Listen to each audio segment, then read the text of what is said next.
Pokémon, medicine and martial arts. Hello again, dear adventurers of the multiverse. Thanks for joining us once more on this epic journey. Remember, this story is pure science fiction from our wild imagination, so don't go trying to summon dragons in your backyard. The rights of this amazing novel belong entirely to its original author, we are only the narrators. Do you want more adventures? Show some love to our YouTube channel with a subscription and a like, and if you want exclusive content, our Patreon is waiting for you with open arms. Chapter 726 Crisis of the Night.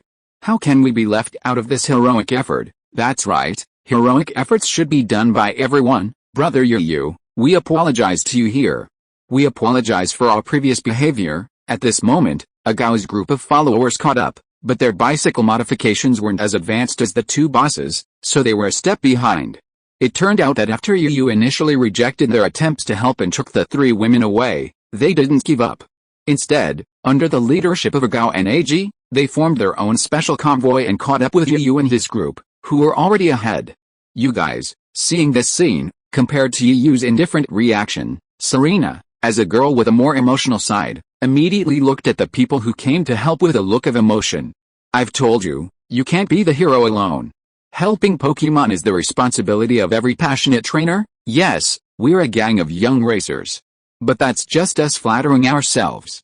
Really, to outsiders, we're just a bunch of thugs. Delinquents who are a nuisance to pedestrians. Perhaps his companion's words had irritated Agao, causing the leader of the gang to sigh. I admit that. I believe you, Yu probably thought the same thing when you first saw us, thinking we weren't good people. Ag echoed this, but the bitterness in his words was palpable. That's true, Yu didn't hold back, speaking frankly. Even as he chatted with the people around him, his footsteps didn't slow down at all.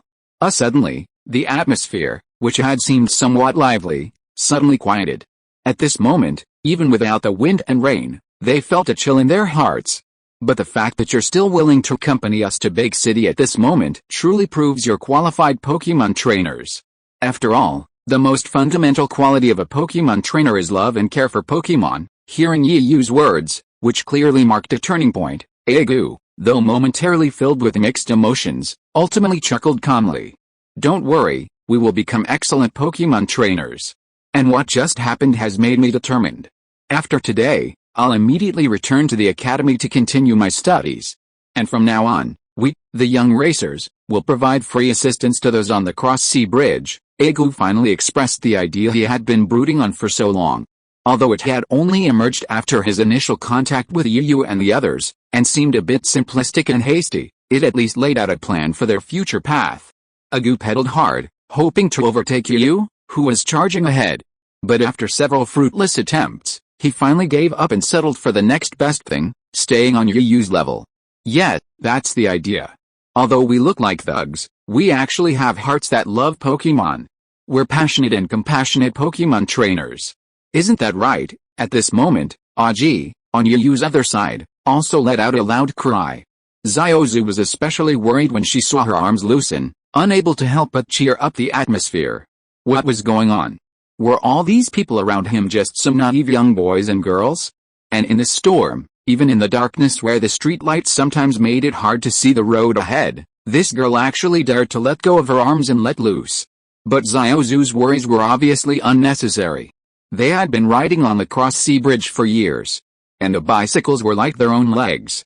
You're quite ambitious, then. Now let's see if you can keep up with me, you so-called speedsters. Yu finally acknowledged the group, saying this to Agu and Agi, who were racing alongside him, and then he couldn't help but pedal even faster. Pitch blackness enveloped the world. Save for the intermittent flickering streetlights on the Cross-Sea Bridge, it seemed as if the entire world was devoid of light. The rain pattered down, pounding everything around them, as if cleansing the world. Suddenly, a deafening whistle echoed from the darkness. A powerful beam of light, as if ripping through the darkness of the world, suddenly shone onto the Cross-Sea Bridge ahead. Suddenly, the small area was as bright as day. With a darkening sky, the road ahead, previously obscured by a curtain of rain, finally became fully visible. Yu and the others, who were speeding along on their bicycles across the sea bridge, could now clearly see the road ahead. Because the freighter was traveling in a straight line, its light was focused squarely on the bridge. Far from feeling the slightest bit of joy at the now illuminated road ahead, Yu's pupils practically shrank to the size of needles, and a rather unpleasant expression crossed his face. This expression was not limited to Yu, it also appeared on everyone else's faces. Agu cursed in frustration, "Damn it! How could I forget? The bridge has a section that opens to both sides. The bridge's span across the entire sea required ships to pass through. If it were just small vessels, it would be easier, as they could simply pass under the bridge. But a large vessel like the freighter before them would be much more difficult. This is why the designers of the cross-sea bridge took this issue into consideration when they built it. They designed a special section of the bridge. What is so special about it? The bridge is located in the middle of the bridge, which can be opened to both sides. The control center of the bridge allows the left and right bridge decks to be opened and closed freely at any time. Chapter 727 Rush. The bridge's control center allows the left and right decks to open and close freely at will, allowing ships to pass freely. Under normal circumstances, this would be a spectacle, given that maritime trade has been constant since ancient times. However, due to the weather today, even though the bridge was illuminated by streetlights, the scattered lights were obscured by the pitch-black rainy night. This meant that the staff at the monitoring center, who should normally be monitoring the passing ships, failed to notice Yu and his group cycling across the bridge. Furthermore, it was pouring rain, and the occasional strong sea breeze, due to being at sea, was incredibly strong. Who would have nothing better to do than continue cycling across the bridge at this hour? If they had noticed the weather was amiss, they would have likely already turned back or stopped at a roadside rest area to take shelter. Preconceived notions, coupled with various factors, such as the weather and climate, had contributed to this. The staff at the control center, observing all this, immediately activated the bridge's opening and closing mechanism upon seeing the approaching freighter. HMPH, though the rain was pouring down, its clear water scattering across the surrounding land, muffling all other sounds, it couldn't dampen the clatter of the bridge's mechanism opening and closing as the staff at the control center manipulated it. The freighter's approach to the bridge also occasionally emitted a loud hum. What should you do now? The deck ahead is starting to rise. Why don't we stop and wait for the ship to pass before we move on? I knew this weather wasn't suitable for cycling. What bad luck, what bad luck, what bad luck. The chattering voices shattered the silence of the rainy night, buzzing in Yu's ears and making him feel irritated. However, facing the situation before him, Yu couldn't help but respond. He forced himself to suppress his irritation and began to calmly consider how to deal with the situation. It's too late. We have no way out now. If we don't advance, we'll retreat, and we might end up drowning. The Overseas Chinese Affairs Office suddenly opened to the sides, a move so sudden it left Zhuan no time to react. Because the bridge deck opened upwards on both sides, the offices on both sides opened almost to a 45-degree angle to allow the cruise ship to pass safely. This meant that if they had noticed before the deck moved upwards, they might have had time to stop their bikes and retreat. However, the sound of rain, occasional thunder, and car horns masked everything, preventing even Yu from noticing. Coincidentally, they had already entered the area where the deck was moving upwards. Most importantly, Yu was anxious to get the injured Pokémon to the Pokémon Center in Big City for treatment, so he was driving at a very high speed. Agao and Ag, the leaders of the so-called youth racing gang, were furious when they saw someone surpass them on bicycle speed, so they immediately followed. This created a three-way split.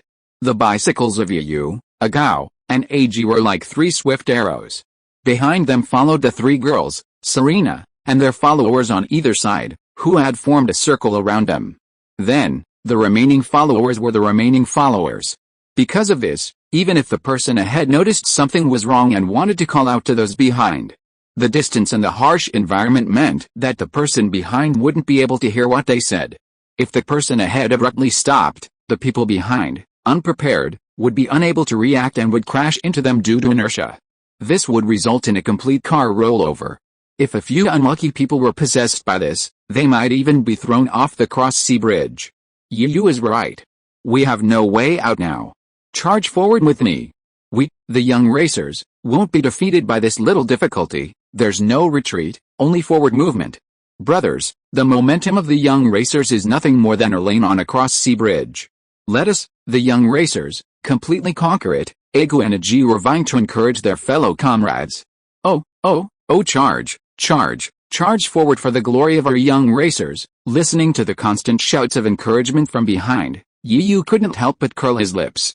Sure enough, Chunabunju or just Chunabunju. Just a few words can get them so excited. If only Charizard hadn't lost their fighting ability by now, how great it would be. At the same moment, Yu was silently thinking of his Pokémon. With their help, he wouldn't have to struggle like this group. Faced with this situation, why not just unleash Charizard and let him carry me to the other side? Even though Charizard had only evolved today, it wasn't clear if he'd be able to carry a person flying. But in Yu's opinion, it was better than the one in front of him, who wouldn't leap to the other side and would fall into the water and be swept away by the storm. He shook his head, shaking off that seemingly beautiful fantasy. Yu knew this was no time for wishful thinking.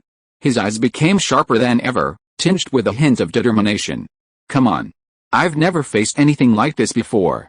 A mere cross-sea bridge, a few waves, how can they stop me from moving forward? 4 Pikachu, 4 Charizard, 4 Moltres, 4 Pokémon, I'll fight. Yu roared heartbreakingly, echoing with a recollected thunderclap. I'll go for Pokémon, go for the glory of the young racing party. Because of the exam last month, Kinyu had to take out most of his time to review. I apologize for the sudden interruption. Now the update has resumed, please continue to support this book. If you are listening to this novel on a channel other than Fanfic World, it means it was downloaded and re-uploaded without effort. We warmly invite you to visit our channel, Fanfic World. There you will find the original version of this story and many other novels of various genres. We look forward to seeing you dive into a world of incredible novels. Chapter 728 Leap Creek. The bridge decks on both sides rose higher and higher. The light from the freighter indicated that the ship was getting closer and closer to the cross-sea bridge. Watch me, Yu roared, his already rapid pedaling now even faster, almost like a whirlwind of speed. Anyone observing his steps closely would be surprised to see phantoms appear before their eyes. The bicycle, previously keeping pace with a Gao and AG, suddenly doubled in speed as if it had suddenly been powered by a turbocharged engine. Already exceedingly fast, it was now multiplied several times, the resulting speed undeniable. Under the stunned, unsure gazes of a Gao and AG, he shot off like a flash of lightning. I'm not mistaken. That Yu guy is actually hiding something. What are you doing? We can't give up. Charge, we must try to leap over when the 2 decks open up to a certain length. That way, we might still have a chance. Although the situation was extremely critical and everyone's emotions were extremely high, they didn't lose their rationality or judgment. Although the decks on both sides were constantly rising, fortunately, their speed was not too fast. The slow rise of the decks gave Yu and his group time and distance to sprint. Oh. Are we really going to rush over? But isn't that too far? Xiaoxia and the others were girls after all.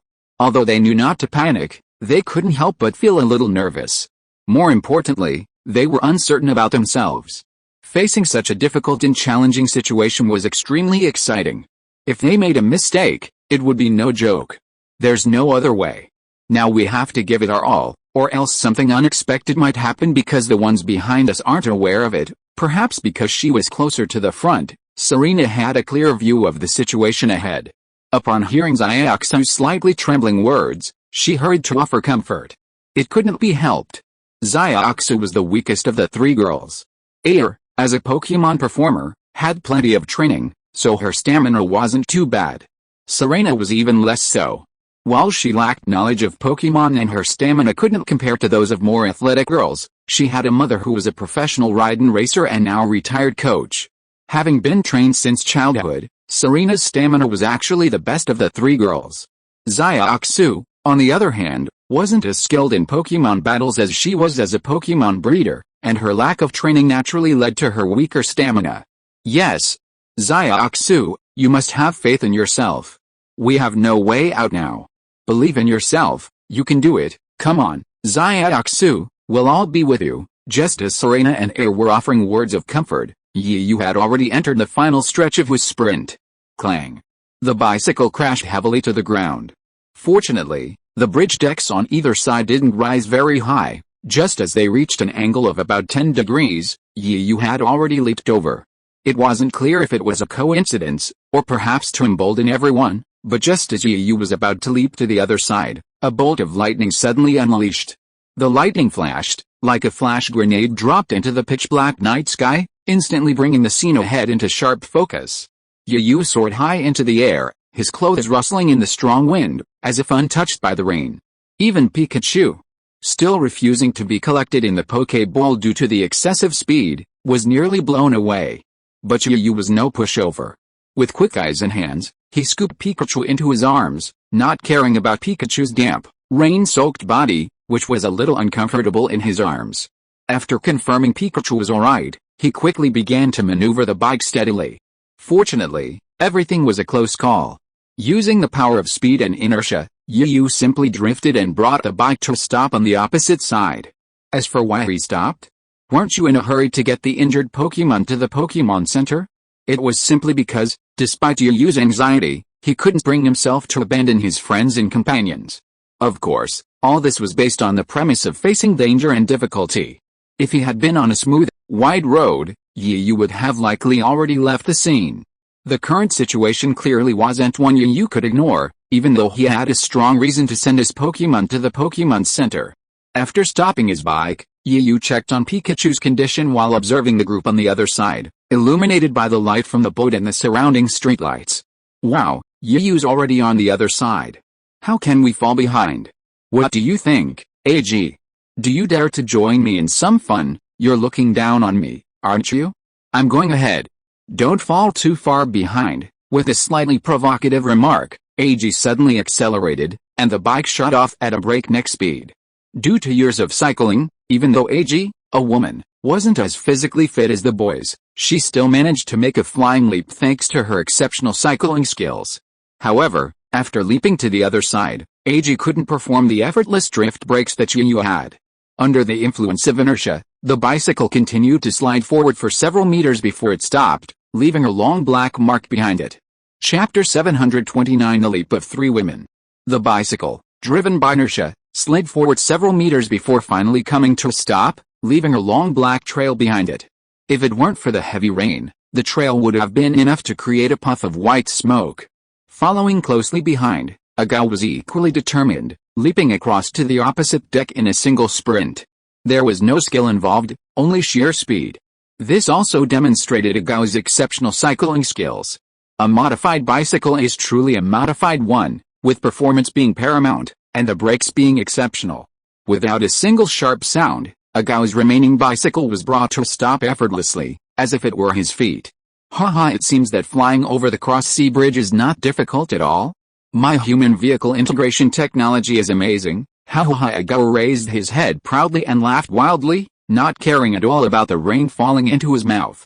AG heard the wild laughter coming from the side and couldn't help but curl his lips, looking very annoyed. Really? I heard that someone has modified his bicycle into a real high-tech chariot. The materials used are all top-notch. If you can't achieve what you call human vehicle integration, then you don't have to be an old man anymore. A trace of embarrassment flashed across his face, but it was obvious that there was no way Agao would admit it. He hurriedly took a step forward, ready to confront AG. His fierce look seemed to say that if you don't give me a satisfactory answer, I will never let you go. Hey, what do you mean? Are you looking down on me? You're actually ignoring me? What handsome guy are you staring at? You look so mesmerized. Noticing that Aji's gaze was only fixed on him at the beginning, the rest of the time he was staring intently in a single direction, his fixed gaze making Agu feel a pang of envy. He couldn't help but reach out and wave his hand in front of Aji's face. With a flick of his finger, Aji slapped the hand that was disturbing his gaze away. Stop it, be quiet, fuck, look at my temper. Feeling the pain in his hand, Agu finally took interest in the direction Aji had been looking. I want to see. Which pretty boy are you staring at so intently? If I know, I'll have to call him. He uttered these harsh words while casting his gaze in the direction they were looking. But after that glance, Agu's next words seemed to get stuck in his throat, and he slapped his head in frustration. Oh my god, look at my head. I got so excited that I completely forgot about my current situation. Just as Yu was worried, AG was concentrating, and Agao was filled with regret. The second wave of cyclists began their charge. The first to catch Sanlin's eye were Agao's group of followers. While they might not be good at Pokemon battles, they were, after all, a group that had been cycling on the cross-sea bridge and other cycling tracks for years, so they still had some strength. After a safe landing, Only Serena and the other three remained in the second cyclist group. Serena, and Xiaoxu, keep your spirits up. Using the scattered lights from the surrounding area, Yu stared intently at the three women as they gradually began to emerge.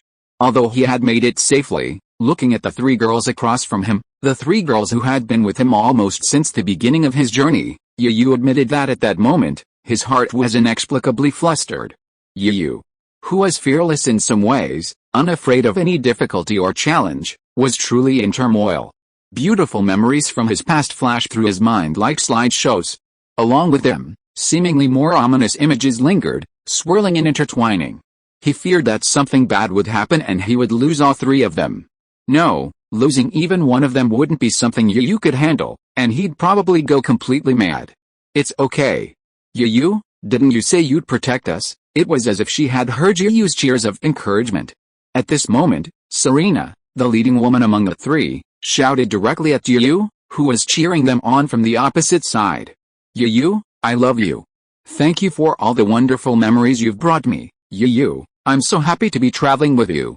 Even though this isn't just a solo trip, I'm still very happy. In this situation where they had no idea what was going to happen next, the three women didn't hold back, expressing their truest thoughts directly. Because, just as Yu feared, they were also deeply afraid. If they didn't speak up now, they might not have a chance later. However, just as TV dramas often play out melodramatic scenes, one wonders if it was intentional or not. Perhaps he was simply single, or perhaps he was simply a deeply sentimental person. A deafening roar of thunder followed by flashes of lightning. Though it lasted only a moment, the lightning was enough to illuminate the entire sky. Yu, with his sharp eyesight, could clearly see the expressions on the faces of the cyclists pedaling vigorously. But before he could even think, the three cyclists began to sprint forward one after another. They had already prepared themselves mentally. Serena and the other two had already collected the Pokémon that had accompanied them all the way into their Pokéballs during the sprint. This allowed them to reduce the limited weight, giving them an extra chance of making the leap. Naturally, Serena was the first to rush out, followed closely by and then Xiaoxu. At this moment, the expressions of the three women were unprecedentedly determined and serious. Chapter 730 Accident. At this moment, as the wind and clouds surged across the horizon, an exciting scene unfolded on the cross-sea bridge. After the first wave of cyclists successfully crossed, the second wave of young racers followed closely behind. Now, only and his two daughters were left preparing to launch the charge. Having already made up their minds, there was no hesitation.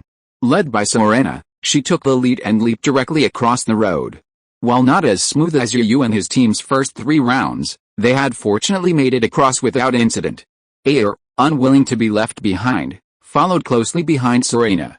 Xiaoxu was beside her. Surprisingly, Xiaoxu, who should have struggled or fallen behind, was now racing alongside Seeing this, Yu's previously tense heart relaxed slightly.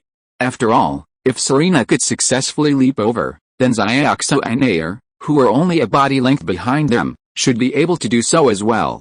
However, he didn't rush to hop back on his bike and sped towards the Pokémon Center in Big City. Yu was cautious, after all, and wouldn't truly relax until he saw the final outcome.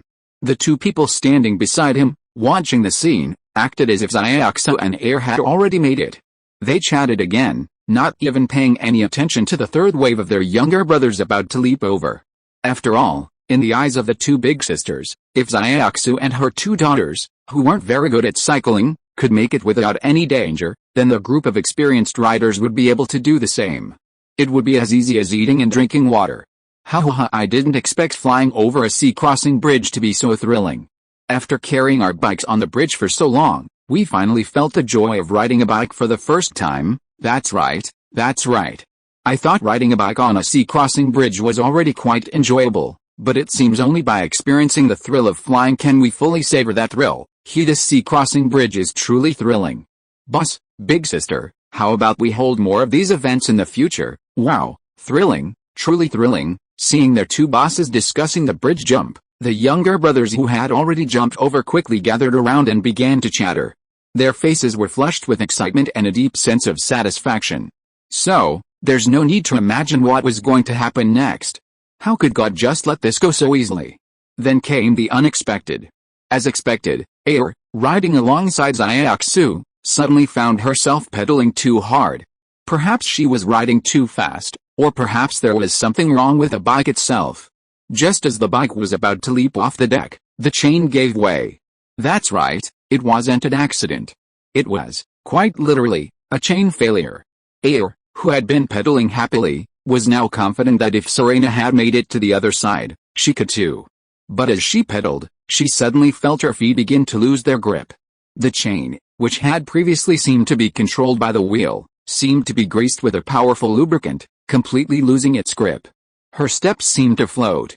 Excitement washed over her face, and a hint of fear crossed her eyes. But it was too late for her to think. The bicycle, already predicted to have been so powerful, flew off the bridge under the remaining force. Furthermore, even though Air's mind had reacted, her body couldn't keep up. Her straight legs continued to pedal furiously, even after the chain had fallen off and she kept on pedaling. The sudden chain break caused Air to lose balance and control for a moment. However, instinctively, she gripped the handlebars tightly, preventing herself from being thrown off the bike. However, because of this, the bicycle, which should have landed safely like Xiaoxu, who had managed to land nearby, suddenly felt as if 1,000 pounds of gravity had suddenly been added to it, and the entire bicycle began to plummet downwards. In this crucial moment, it was as if the potential hidden within the human body was fully unleashed. Air's outburst erupted completely at this point, whether it was instinct or a result of reflection. She reached for the Pokeball belt at her waist, and a Pokeball instantly appeared in her hand, instantly enlarging. Without hesitation, she tossed it out. Pinky, I'm leaving it to you. For every Pokemon trainer, unless they truly don't care about their Pokemon, they should always keep their Pokemon with them. Even with their eyes closed, they could easily locate the Pokemon they needed most in an emergency. Bang! Pinky! With a flash of red light, a large pink butterfly appeared. Fortunately, during this morning's fierce battles, Air and her two daughters hadn't sent out their own Pokemon. As a result, their Pokemon were in excellent condition.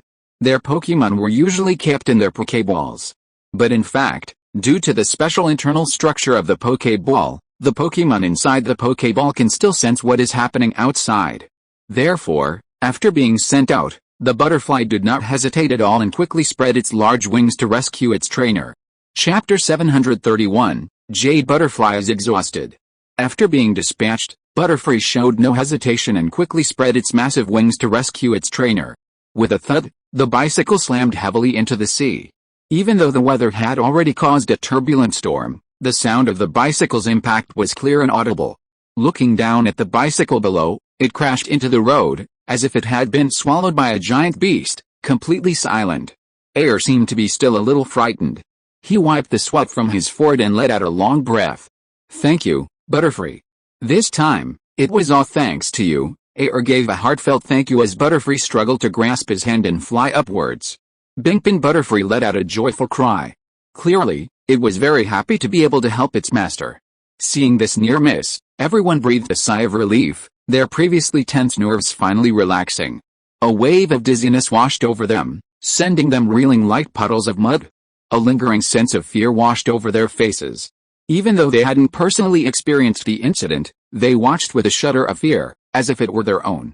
They'd assumed the incident was over, giving them a moment's respite, their eyes fixed on the final wave of soldiers on the other side, leaping across on bicycles. Even Yu shared this sentiment. As the saying goes, 3 things don't happen. Let's not even talk about today's string of incidents. Just look at the string of incidents that occurred on the cross-sea bridge. If you count them carefully, that's more than 3 times, right? I thought the incident was over, that fate would be merciful and not trouble everyone anymore. But life is full of excitement and surprises. It's hard to imagine what would happen, but it just happened. And it happened again. Watching the scene unfold before their eyes, everyone's slightly relieved hearts were once again lifted. Honestly, it wasn't pleasant at all. It felt like a roller coaster, full of ups and downs. Some of them clutched their hearts and began to fumble around, constantly shouting for quick-acting heart pills. Where are my quick-acting heart pills? Putting aside everyone's unprepared reactions, let's look at the exact location of the accident. Following the terrified gaze, we saw the gap where the 2 decks of the cross-sea bridge had risen. In that gap, a Pokemon, carrying a human, struggled upwards. That's right, struggling upwards. Logically, since Butterfree hadn't experienced a previous battle and was still in peak condition, she shouldn't have been in such a state of disarray. Furthermore, her trainer, Air, was slender and not very heavy. So, for Butterfree in her prime, pulling a relatively light person along shouldn't have been a struggle. Yet, the scene unfolding before her was truly unsettling. Butterfree, currently carrying her trainer, seemed to be falling asleep. Her body swayed slightly as it ascended, as if on the verge of falling into the sea below. It looked like a small boat in the ocean, threatened to be swallowed by a surging wave. Yet, against a backdrop of this scene, it held a certain allure. How could this happen? Wasn't she fine before? What happened to Butterfree? Ago screamed, clearly filled with anxiety. Haha, I told you you're stupid, but you still refuse to admit it, huh? It's obvious that Bifindi is exhausted. Can't you see that? You're so stupid. Aji still had some insight and immediately explained Bifindi's current situation. Yu, who had been listening to the conversation, nodded subconsciously. He somewhat agreed with Aji's analysis, but then shook his head. After careful observation, he finally discovered something was amiss. It was truly a surprise within a surprise. Aji has a point, but not entirely. Bifindi isn't exhausted. However, I believe that if she keeps going like this, she will really collapse and fall into the water with her son. He subconsciously expressed his thoughts. As he spoke, Yiyu's hands moved without a pause. He was seen running out first, circling the city, and finally, through the surrounding streetlights, he spotted a bundle of fire hoses not far away. Even though the incident on the cross-sea bridge occurred on the bridge, they still considered the possibility of a fire. It would be disastrous. It must be said that people these days are incredibly thoughtful. Yu immediately grabbed the bundle of fire hoses and hurried to the top of the raised bridge deck. Meanwhile, a sense of frustration welled up in the group. It seemed he would need to capture a strong flying-type Pokémon later. Otherwise, before Charmeleon evolved into Charizard, he didn't have any strong flying-type Pokémon. The only ones he had were those like Flamingo, considered by others to be family birds. Not only were their combat abilities lacking, they were even inferior in manned flight. And let's not even talk about flying-type bird Pokémon like Flamingo. After all, they were far too small to soar freely under the vast blue sky. Besides being able to fly, one also needed a strong body. Let's not talk about the fierce arrow eagle for now. Let's take the blue butterfly for example. While it can fly and can normally carry people for short flights, this is only suitable for normal situations. If an emergency situation arises, it won't work. Chapter 732 Misunderstanding. Take the current situation, for example. While Butterfree has the ability to fly, its tiny size and lack of a sturdy frame mean it can't fly very high in these harsh conditions, even if it manages to cling to its trainer. Furthermore, flying consumes a significant amount of energy. Furthermore, its small size means it could be blown away at any moment in the harsh conditions of the storm. While Charizard also possesses the flying attribute, this doesn't stop Yu from wanting to capture a stronger flying-type bird Pokémon as an aerial force. Because Charizard, while a flying type, also possesses a fire-type attribute. Therefore, if it were released in these harsh conditions, Yu feared it wouldn't be able to withstand it. Once the flames on its tail died, it would be doomed. That's right, that's right. Now that Charmeleon has evolved into Charizard, this issue must be addressed. When I have time, if I ever encounter such a harsh environment, I'll definitely unleash Charizard and give it a try. Who knows, it might just be another high-end aerial force. These thoughts might seem like a waste of time, but in reality, only less than half a minute passed. In that short period, the situation for Elephantine and Air had grown even worse. Beaten by the relentless wind and rain, Elephantine's once ethereal wings were now struggling to move due to the rain from the exhibition. With each flap, it didn't lift, but instead seemed to be teetering, threatening to fall into the sea at any moment. Estimating the distance between Air and Elephantine, Yu could only fret. Just a tiny bit off. He could use the fire hose as a rope to pull them over. Meanwhile, while Air's sudden mishap had led to a stalemate, the group of soldiers on the opposite side had already leaped over on their bicycles. It must be said that these guys, who cycled all year long, might not be particularly skilled at Pokémon battles, but their riding skills were undoubtedly top-notch. A few might have had minor mishaps, but they all landed safely in the end. At this point, they all stopped their bikes, forming a semicircle around them, watching the situation unfold. What should you do now? No one has a flying type Pokemon, so we can't help at all. There's nothing we can do. It's just a waste of time to gather like this. How about you take the injured Pokemon to the Pokemon Center in Big City? I'll rescue Air and Butterfree and then come back to you. Yu was starting to feel anxious. After all, Air was in a precarious situation. But no matter what, Yu couldn't just abandon Air and leave alone. But the reason for this situation was that they were anxious to get the injured Pokemon to the Pokemon Center in Big City for treatment. Fearing that a delay would put the Pokemon in even greater danger, Yu made this decision after much deliberation. After all, based on his recent interactions, it seemed that Agao, Ag, and the others weren't bad people. They were simply a bunch of rebellious, excitement-seeking, and passionate youngsters. Furthermore, their previous actions had shown that they genuinely loved Pokemon. With their protection, Yu could rest assured about the injured Pokemon and the safety of Xiaoxu and Serena on the journey ahead. Furthermore, they had ridden across the Cross-Sea Bridge for years, so they were undoubtedly more familiar with the route than he was. Furthermore, the Pokemon in the hands of the two leading figures, Agao and Ag, were quite powerful, and if they encountered any danger, they should be able to break through or engage in a fight. He believed he would have caught up by then.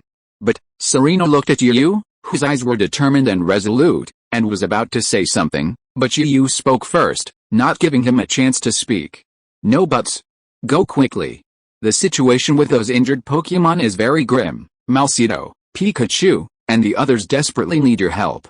Don't hesitate. Seeing Xiaoxu about to say something, Yu spoke immediately, not waiting for him to open his mouth. He extended his hand, waving at them impatiently. However, after seeing this, Serena and Xiaoxu did not immediately remount their bikes and leave as Yu had expected. Instead, they stood there, rooted to the ground, their eyes slightly red. If you looked closely, you could even see tears welling up in their eyes. Yu, how could you be like this? Molten and Pikachu need us. But Air and Butterfree need us too. Air is our companion on this journey, sharing every hardship with us. How could we abandon her? Since you're staying, we should stay too. That's exactly what I mean. As companions, we should stay together, face every hardship together.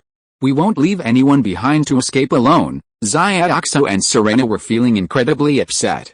Seeing Yu's impatience, as if they were a burden, their frustration grew even more uncontrollable. Yu, already deeply anxious, saw the two girls on the verge of tears, and it was like a bucket of cold water was poured over him. He finally regained his composure, calmed down, and looking at the two tearful women before him, Yu was momentarily at a loss. No, you misunderstood.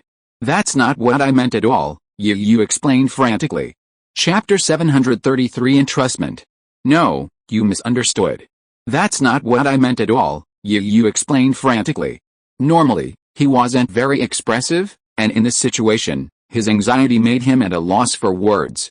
He hesitated several times, wanting to leave his position to comfort the two girls, but a glance at Air and the others, who were tittering, brought him back to his senses. If he hadn't been clutching the large bundle of fire hoses, he'd probably be scratching his head like a flaming monkey.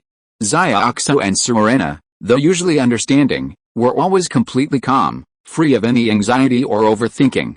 But now, things were different. For a moment, they even forgot about their current situation. Ouch! After taking another look at Air's shaky form and confirming that the blue butterfly could hold on for a while longer, Yu gritted his teeth, stamped his foot, and quickly set the bundle of fire hoses on the ground.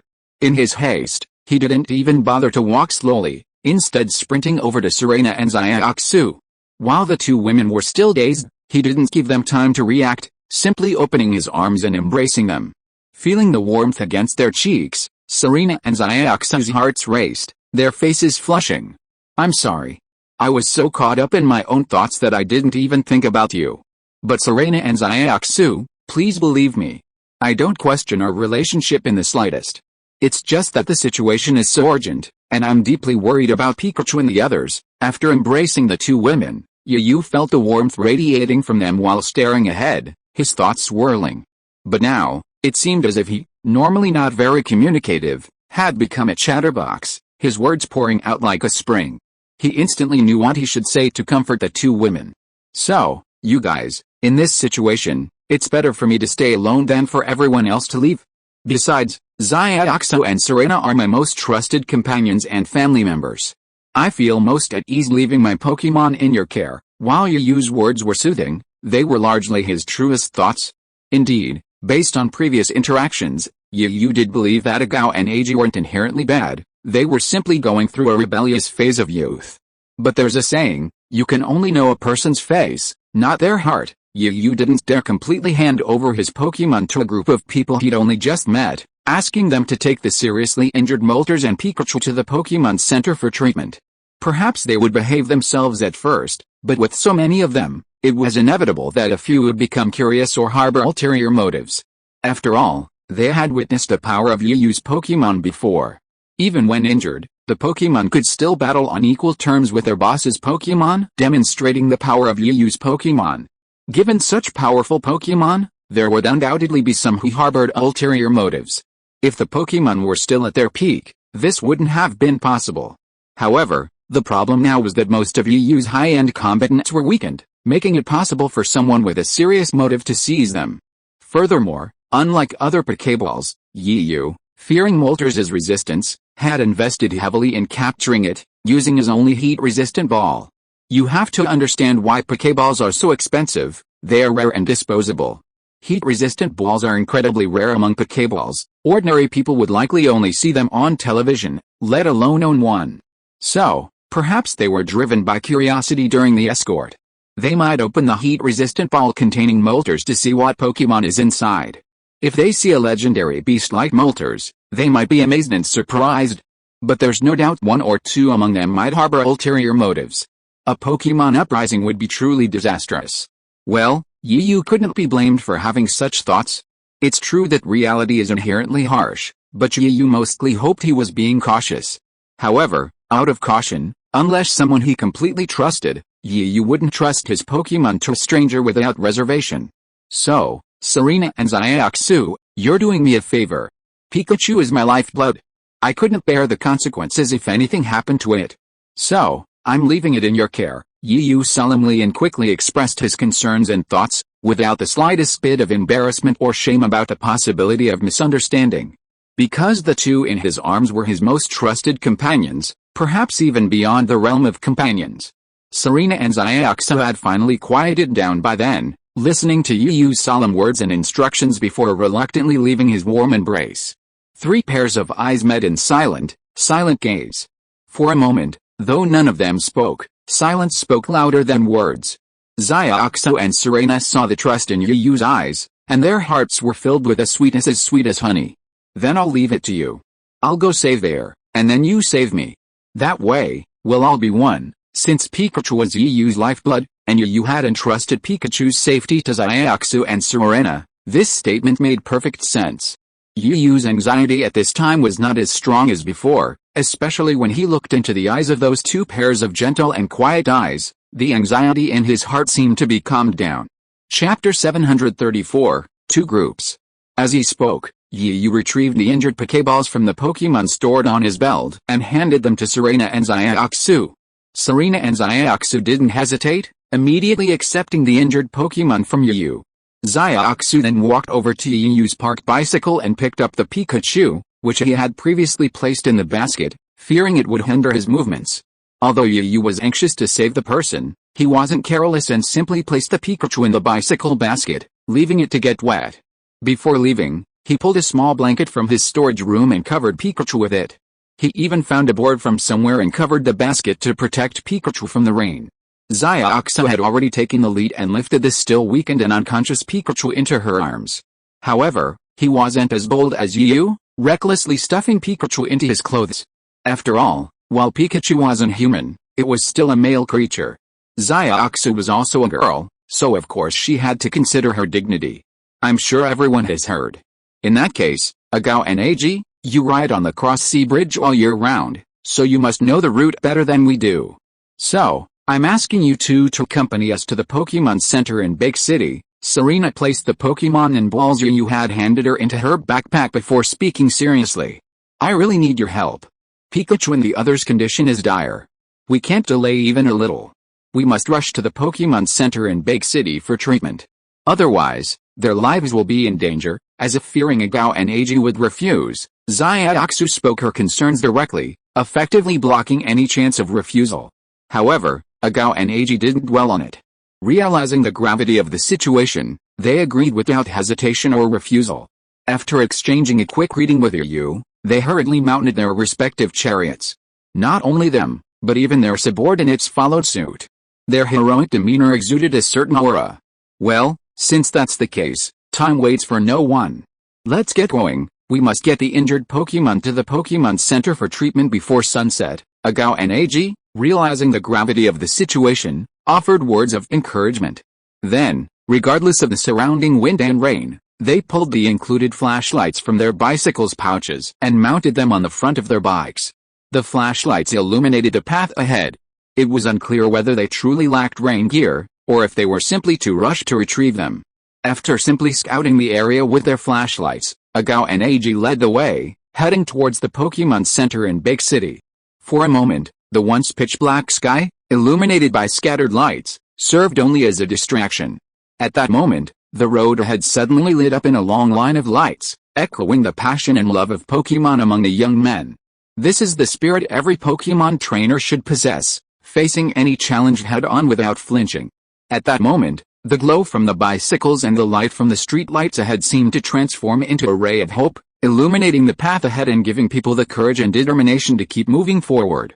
Yu, we're leaving first. Remember to hurry and catch up. We'll meet at the Pokémon Center in Baikai City. Yu, you're the best cyclist I've ever met besides Eiji and me. You're also my idol and a trusted brother. Don't lose when the time comes. In an instant, the once bustling scene suddenly became deserted. Under the projector-like floodlights of the cruise ship, and the dimly lit lights of the 2 rows of lights due to the weather, Yuyu's shadow was stretched far and wide. After watching the crowd's figures disappear into the complete darkness, Yuyu silently withdrew his gaze. He once again fixed his gaze on the figure that was still rising, somewhat unsteadily. What had just happened seemed to have taken ages, but in reality, it had only taken a cup of tea. For Biffindi, at her peak strength, holding out for just a few moments was more than enough. In fact, in just that short moment, Biffindi and Air seemed to rise slightly. Air, Biffindi, hold on a little longer.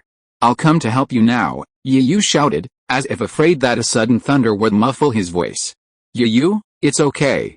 Butterfree can hold on a little longer. Air felt a slight sense of relief after hearing Yuyu's call, and immediately reassured Yuyu not to worry, telling him that his Butterfree could still hold on for a while. However, Air lied a little. Since Butterfree was at its peak initially, it was indeed possible to hold on a little longer. But remember the situation they were in. Air's previous failure had been so unexpected and sudden, and Butterfree, desperate to rescue her trainer, hadn't positioned herself well. Seeing her trainer extend his arm, she quickly flew forward and grabbed Air's arm.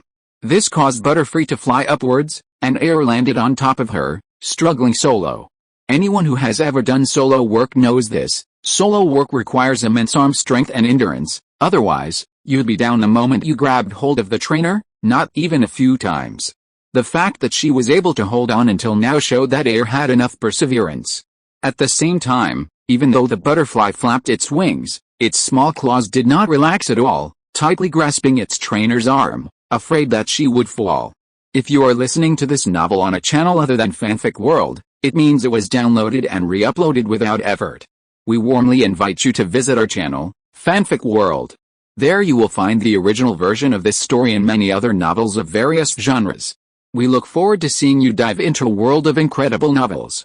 Chapter 735, The Buzzing Bat Appears. Although Yu had tried to prevent her from worrying about his own affairs, Yu, a martial arts master, could tell at a glance that Air's current state was completely different from what she had described. Really? I guess I didn't check the almanac before going out today, he spat bitterly. This time, Yu didn't run over to reclaim the bundle of fire hoses he had tossed to the floor. The wind was so strong that even if he swung the hoses, they would likely be carried away by the force. Rather than this, it was better to think of other solutions. Watching the increasingly awkward rise of Biffindi and Air, it felt like they were struggling alone. If I had known this would happen, I wouldn't have sent that fiery arrow eagle out. Perhaps there would have been a solution in this situation. Yu scratched his hair in frustration, seeing the hesitation in Biffendi's eyes. Of all the Pokemon currently capable of flying, Charizard, the strongest, is already en route to the Pokemon Center in 100 City. As for Flamingo, barely a distant second, it was also severely injured in the previous battle. While not completely incapacitated, it would likely have difficulty regaining its flight. Flamingo, without its flight ability, is like Blaziken without its claws. Rather than leaving it here, it would be better to send it to the Pokemon Center in 100 City along with Charizard. The only Pokemon left with flying abilities is Buzzbit. Despite its rapid growth from previous battles, Buzzbit has now emerged from its juvenile stage and has barely made it into the elite tier. Surprisingly, it's now on par with Ditto, which was just a hair's breadth away from breaking the elite ranks. Talent truly is a fascinating thing. Judging from this, Buzzbit's parents must be very high level, otherwise it wouldn't have surpassed Ditto, a shiny Pokemon, in such a short time. However, although he had often unleashed Ditto in battle before, those were only minor skirmishes, dealing with minor enemies. Having rarely experienced real combat, never having experienced the rigors of battle, Yu hesitated to send it out in such harsh conditions. He feared that Buzzbit's small size would not only fail to help him return his son and Uncle Jade, but would also cost him his life. That would be a complete loss. And by then, Yu probably would be at his most troubled. He glanced around slightly, as if trying to find a solution to his predicament. And that glance actually gave him an idea for a solution. His gaze fixed on the fire hose he had previously tossed to the ground, and the expression on Yu's face suddenly brightened. With that thought in mind, he didn't hesitate a moment. He reached for the few remaining Pokeballs at his waist, instinctively grasping the one he'd imagined, then quickly enlarged it and tossed it out. Buzzbit, come out. I'll leave the rest of this in your hands. Buzzbit, although confined to its Pokeball, Buzzbit was still aware of what was happening outside. He ignored the gust of wind that blew towards him the moment he emerged, seemingly aiming for a showdown. He frantically flapped his tiny wings to protect himself from the wind. Buzzbit, you're doing this again. This, because of the relentless howling of the wind, even Yu's loudest shouts would occasionally scatter him. Fortunately, Buzzbit was a bat-like Pokemon, naturally gifted with an extremely keen sense of sound waves. He listened to every word Yu gave him. While battling the fierce wind, Buzzbat slowly approached Yu. Yu had already picked up the bundle of fire hoses from the ground. As Buzzbat approached, he immediately scooped Buzzbat up, preventing him from struggling against the gusts and sapping his energy. After tying the hose around Buzzbat, making sure it was secure and wouldn't come undone, Yu smiled at Buzzbat in his arms. Then, Buzzbat, everything else is in your hands. Buzzbat nodded with a smile at first, then a serious expression. Go. Whether Air and Biffendy return safely depends on you. Gently patting Buzzbat's head, Yu tossed the bat high into the air. After being thrown out, Fengyu didn't immediately fly out to rescue Air and the butterfly. Instead, he flapped his wings continuously in place.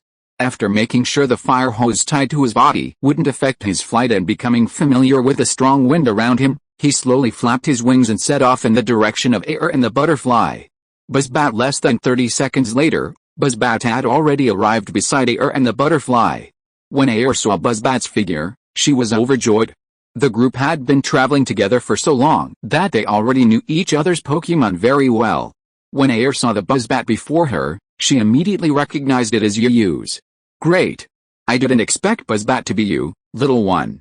I'll be counting on you to take good care of everything from now on. Air greeted the suddenly appeared Buzzbat with a smile, showing no sign of worry at the danger she was facing. As for why? That's because he believed from the beginning that Yu would come to rescue them. No matter how difficult the road ahead was, Yu would definitely protect them and keep them from getting hurt. Chapter 736, The Rivalry of the Buzzing Bats. No matter how difficult the journey ahead, Yu will definitely protect them and keep them safe from harm. This was the truest thought in Air, Serena, and Xiaoxi's hearts. They'd even become numb to this thought. But what did it matter? At least they always believed Yu would protect them. Biffin. Upon hearing its master's greeting, the Biffin butterfly was incredibly polite. Even in its current predicament, it still flashed its signature smile at Buzzing Bat. Buzzing Bat seemed incredibly happy to see a familiar face, upon seeing Air and the Biffin butterfly smiling and greeting it. The serious expression he'd worn during his previous flight and upon accepting the mission was gone. As the saying goes, excessive joy breeds sorrow, Buzzing Bat flapped its wings, about to approach air and the Biffin butterfly, when a sudden, fierce gust of wind blew from nowhere. The strong wind was unbelievable. Buzzing Bat, accustomed to the wind, was caught off guard by the sudden force of the wind, its petite form tumbling backwards several times. If Buzzing Bat hadn't possessed the ability to fly, it would have likely fallen directly into the water instead of somersaulting through the air. The wind was truly powerful.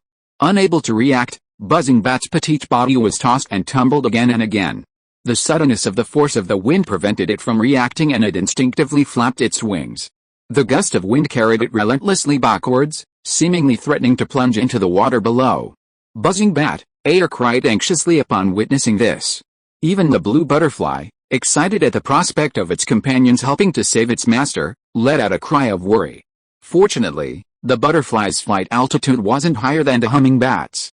This meant the humming bat bore the brunt of the strong wind. The butterfly, on the other hand, had a moment to react and immediately adjusted its stance, switching its wings, which were flapping upwards, into gliding mode. While gliding mode would put the butterfly in air further away from their landing point on the bridge, it did help them avoid being torpedoed by the wind like the humming bat. This was a good thing, as Yu had initially tied a bundle of fire hose to the humming bat. While the humming bat was being tormented by the strong wind, Yu wasn't idle either, hurriedly pulling on the hose he was holding. He didn't know if the humming bat had stabilized his body, but at least he had helped him adjust his flight posture. "Buzzbit, how are you?" Buzzbit, as if irritated by the sudden gust of wind, or perhaps ashamed of its own behavior, Buzzbit angrily shouted in frustration at the source of the gusting wind. He paid no heed to his trainer's words. Then, Buzzbit flapped its tiny wings even harder, radiating a spirit of forging ahead, a determination to fight tooth and nail. It seemed Buzzbit was both uncomfortable and deeply humiliated by the raging wind. Otherwise, it wouldn't have resorted to such an act to save face. After all, in its current state, Buzzbit could have easily navigated the wind's path, or perhaps even glided along its path, easily surviving the ordeal. But it didn't. Instead, it rose to the challenge head-on.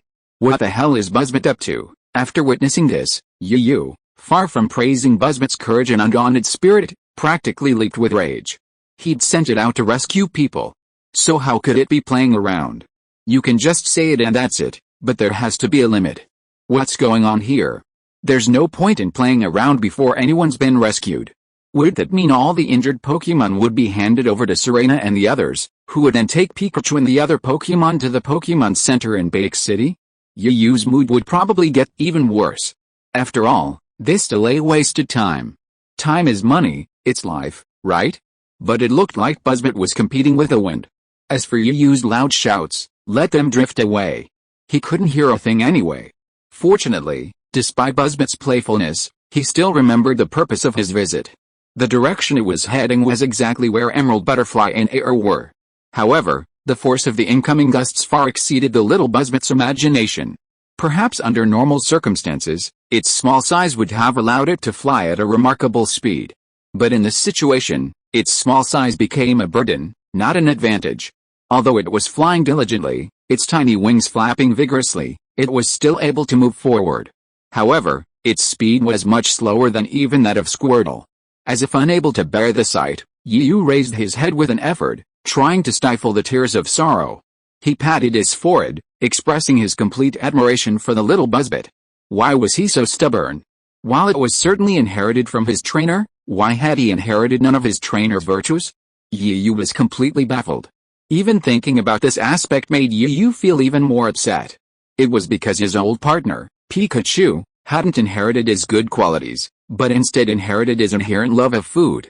It wasn't just him, the other Pokémon were like this too. He was truly incompetent at everything, but eating was his #1 priority, wasn't it? He was actually eating more enthusiastically than anyone else. Okay, forgive Yu for completely straying from the topic. But this also indirectly proved that Buzzbit's current situation wasn't very good. If he wasn't careful, he'd be in trouble. Chapter 737 High-Speed Movement. Buzzbit, come on, it went without a doubt that Yu couldn't have shouted that. After all, he was utterly furious. Besides Yu, the only person who could have shouted that was Air.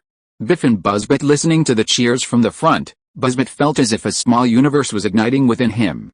The frequency of his wings flapping became incredibly rapid, at one point even reaching the effect of a motor's throbbing. However, precisely because of the initial setbacks, Buzzbot had calmed down considerably. He wasn't as reckless as he had been at the beginning, his mind racing. In this situation, Buzzbot could no longer count on Yu, the trainer, to provide any effective help. After all, even if Yu wanted to help, he was powerless. Because the current scene was so chaotic, even though Buzzbot, a bat-type Pokemon with extremely sensitive hearing, could easily be confused or even disrupted in this situation. Recalling past interactions and sparring sessions with Senior Blazahawk, Buzzbot's small eyes were clearly gleaming with a golden light. Clearly, he had already devised a plan. Sure enough, Buzzbot let out a loud cry. Its small form began to charge forward again, but this time, it wasn't simply a forward movement like it had at the beginning. Instead, whenever it encountered significant resistance from the strong wind, Buzzbot would pause and unleash a series of air/attacks, completely severing the air resistance in front of it. It was truly remarkable that air/, a skill with a flying attribute, actually had such an effect. Using air/ to clear a path ahead, the raging winds sweeping towards Buzzbot were shattered like a sword slicing through water, seemingly dissolving into nothingness. However, only Buzzbot knew that this wasn't the case. While air/ possessed flight properties, capable of severing even the most intangible of materials, like wind, the wind it cut through wasn't actually completely lost. Instead, it used air/ to redirect the wind's trajectory, causing the wind, once directed towards it, to now spread in both directions. Everything seemed to be progressing well. However, Buzzbot's stamina was ultimately limited, while the constant onslaught of wind was infinite. Even if Buzzbot was at its peak at the beginning, both humans and Pokemon eventually reached exhaustion. Furthermore, repeatedly using the same skill was inherently exhausting, especially amidst the relentless wind and rain. Because Buzzbot had been using the same skill for so long, perhaps because he was growing tired of it, or perhaps because he'd used it so often, his attack had become slightly off. Buzzbot's subsequent air/ failed to sever the incoming wind, instead deflecting it in the opposite direction. This created an opening for the next wave of gusts, giving Buzzbot an opportunity to exploit. But that was a good thing. Buzzbot's previous efforts hadn't been in vain. Once again, he was only a fraction away from Air and Buzzbot. It seemed as if this small gap formed an insurmountable barrier, like a chasm. No matter how hard Buzzbot tried, he remained just a fraction away from Air and the others. Buzzbot as if feeling toyed with by the wind, Buzzbot was furious. He immediately tried to charge again. It was incredible how quickly Buzzbot acted on a thought. Despite the damage, he launched another charge, though this time, the progress wasn't as difficult as the previous one. Amidst the raging wind, Buzzbot transformed into a child of the wind, its shadow barely visible as it flashed through the gusts. Then, Buzzbot appeared beside Air. Just as Air and Butterfree were about to give up, Buzzbot grabbed Air from behind. With Buzzbot's presence, Butterfree breathed a sigh of relief and had time to adjust herself, arranging herself into a more powerful position to carry her trainer. Sharing the burden of carrying Air with Buzzbot, Butterfree finally had a moment to recuperate. Yu, who was on the bridge, naturally witnessed this scene and immediately cast aside his previous anger. He exclaimed in excitement, "How ho Buzzbot, you've actually mastered high-speed movement." It turned out that Buzzbot's ability to reach such a high speed, unlike before, was entirely due to the use of high-speed movement.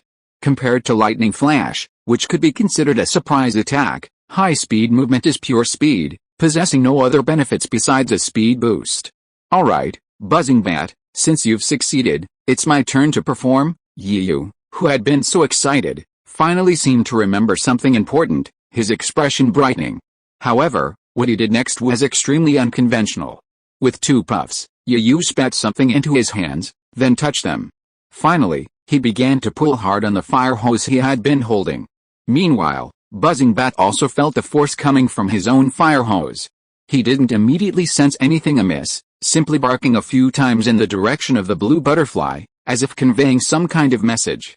The blue butterfly nodded earnestly at Buzzing Bat's calls. At that moment, I saw only two Pokemon flapping their wings, neither moving forward nor backward, with no tendency to move forward at all. Chapter 738 Mood. Immediately, the two Pokemon simply flapped their wings, neither advancing nor retreating, showing no sign of moving forward. Like floating balloons, they remained motionless. Air was equally baffled by this scene, but she didn't think much of it. She simply assumed the two Pokémon had dragged her through the air for so long that they needed to rest. But what happened next changed her mind. Even as the two Pokémon remained suspended in midair, neither moving forward nor backward, she could clearly feel her body slowly moving forward. This, it turned out, was Yuyu's initial plan. First, he dispatched his only remaining flying Pokémon. Then, he tied a fire hose to it, providing a precautionary measure in critical moments. Just as the gust of wind had nearly blown the Buzzbat away, Yuyu's support from below prevented the tiny creature from being blown away. However, none of this was crucial. The most important thing was that Yuyu had considered the two flying-type Pokémon's stamina from the outset. After all, flying in such a harsh, stormy environment, while carrying a human, even if that person wasn't very heavy, would still be quite demanding on the two Pokémon over time. And Yuyu's preparations paid off, as seen right now. As long as the two Pokémon held onto air tightly and flapped their wings to stabilize themselves, preventing them from falling, Yuyu would be able to pull them back onto the bridge. As if the heavens had finally tired of playing, there were no more accidents this time. Air and the two Pokémon were dragged back to the bridge smoothly. Perhaps it was because of all the things that had happened, that the heavens were having a blast. Just as Air and the two Pokémon were being dragged back onto the bridge, the dark clouds that had once covered the sky began to gradually lift. The setting sun's rays filtered through the clouds, casting a shimmering glow. As the dark clouds dispersed, the heavy rain began to gradually subside. In the end, only the occasional raindrops slid down the iron frame of the lit streetlights, dripping into the puddles below. Yuyu, great! I thought I'd never see you again. Woohoo! Air's eyes were red with excitement. The feeling of solid ground beneath her feet intensified her excitement.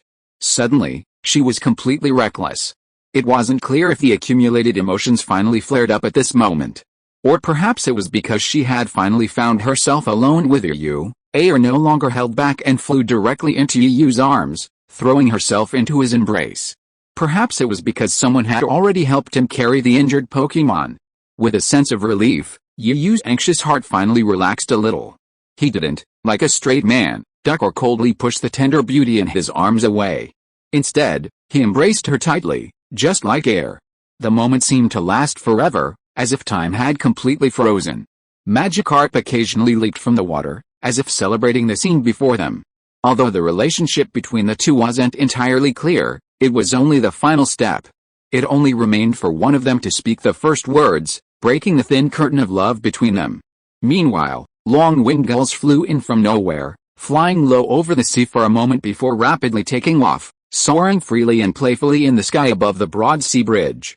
As they flew over Air and Yuyu's heads, they seemed remarkably light, almost gliding past. As if afraid the sound of their wings would disturb the beautiful tranquility. Woo-woo-woo! Air finally couldn't hold it back anymore, and soft sobs began to emanate. Soon, Yuyu felt the clothes on his shoulders, which had begun to dry, become warm again.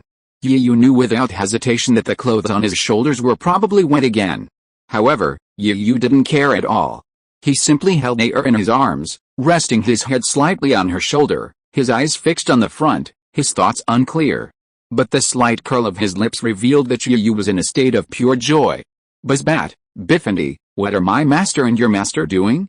Why are they hugging each other, and look at them both crying?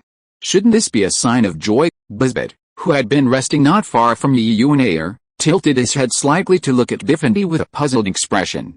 After all, Buzzbat had already hatched from its egg some time ago, and its strength had reached elite level.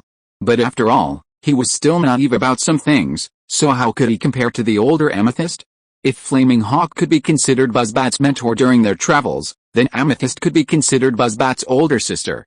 However, compared to Flaming Hawk, Buzzbat usually stayed closer to Amethyst. After all, someone told Flaming Hawk that as a mentor, he should exercise authority. As a result, Flaming Hawk didn't adopt the gentle demeanor he displayed with Pikachu and the others. Instead, he maintained a stern demeanor, instilling an indelible seed of fear in Buzzbat's young heart. On the other hand, whenever Buzzbat was with Amethyst, Amethyst would play with the Buzzbat, even sharing some of its treats. This was why, when Buzzbat was rescuing Amethyst and her son, while showing some anger, Buzzbat also had a hint of desperate determination. Chapter 739 Bake City. On the contrary, whenever they were with a blue butterfly, they would play with a drum bat, and sometimes they would even share some of their delicious food with the Drumbat. This was why, when they were rescuing the blue butterfly in air just now, the Drumbat, besides being angry, also had a bit of a desperate attitude. It seemed that they were familiar with the blue butterfly, so the Drumbat had no scruples and said whatever they wanted to say without hiding anything. As the older blue butterfly, although not that old if you think about it, it is implied that they have experienced and seen more than the little guy Drumbat. After hearing the question from Drumbat, which could be considered childish and innocent, the little face turned red and it flapped its wings, blocking the view of Air and Yiyu from the Drumbat with its body. Beefen, why are you asking so many questions, little kid? Is the milk not fragrant anymore, or is it not enough? Why are you asking so many questions when you're not drinking your milk properly? This isn't something you should understand right now. You're such a naughty kid. You should probably talk to that fiery eagle about your problems. That? What?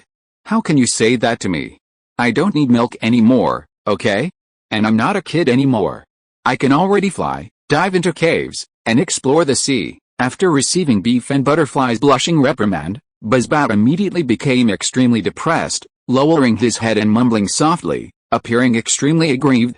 Beefen Butterfly pretended not to hear, but her fierce glare made Buzzbat involuntarily shrink his head. Ignoring the playful exchange between the two Pokémon, Air and Yiyu spent a few moments cuddling, as if finally remembering the official situation. Air quickly pulled away from Yiyu's embrace, her pretty face flushed red as if it were bleeding.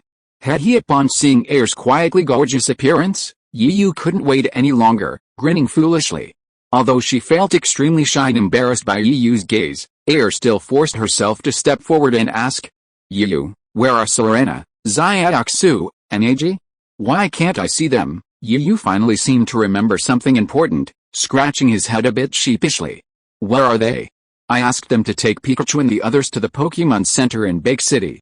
I'll stay here and try to rescue you. We'll go together later. Without holding back, Yiyu recounted everything that had just happened.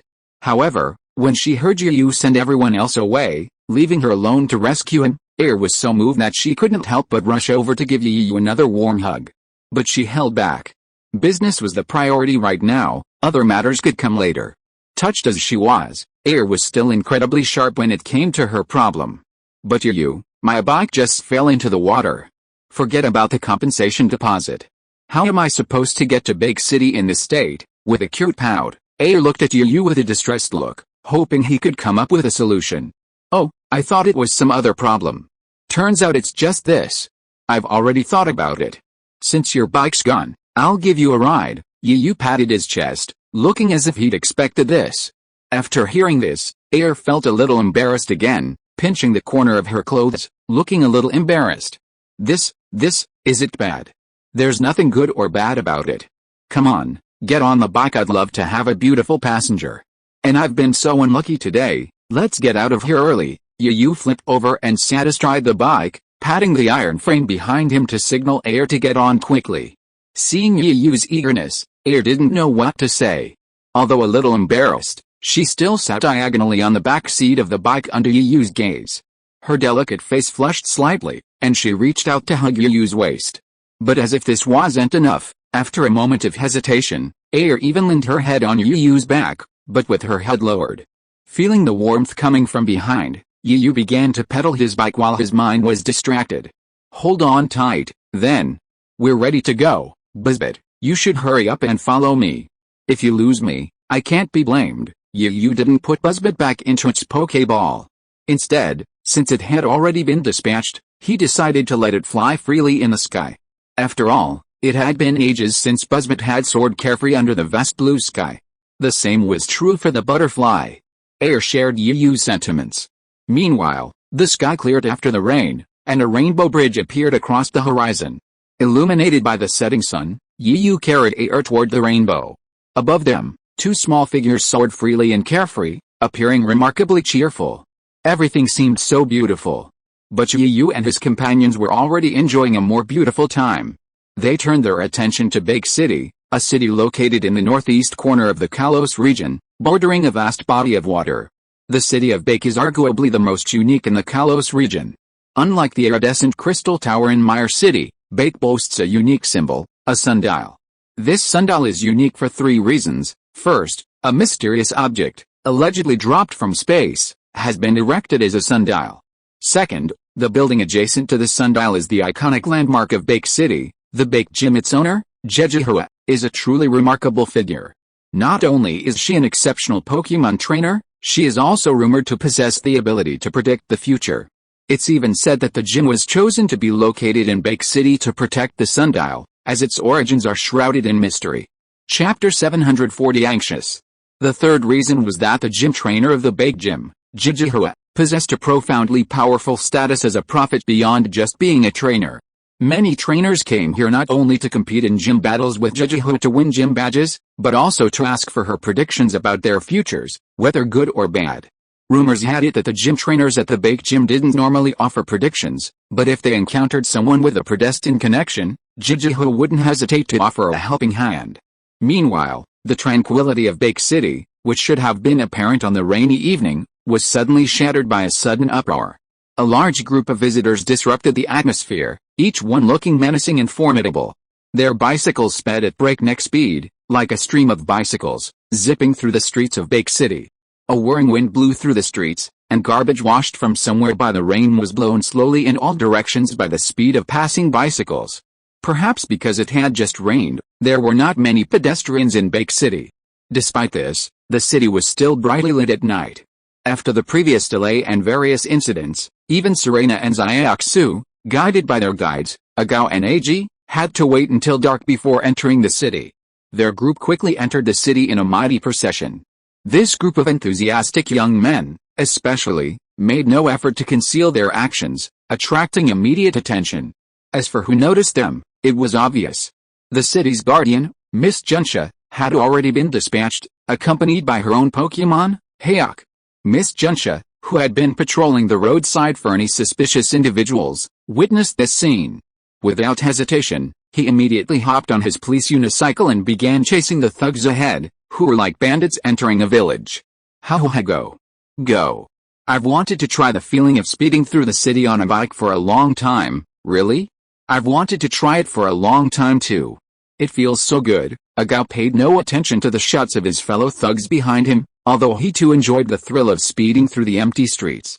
But despite his outward appearance, Agao still had a basic sense of integrity. He had promised Yu to safely escort his injured Pokemon to the Pokemon Center, so he certainly wouldn't break his promise. Perhaps because of the intimidating presence of the crowd, the journey seemed calm, with no unexpected incidents. It wasn't just Agao who acted this way, Ag also displayed the same attitude. Perhaps because the team had two bosses in charge, their subordinates behaved remarkably well. None of the lustful actions or financial gains that Yu had previously imagined were happening. It's true that there aren't only those with ulterior motives in this world, there are still many kind-hearted people. After learning about this, Yu began to blame himself for judging others by his own standards.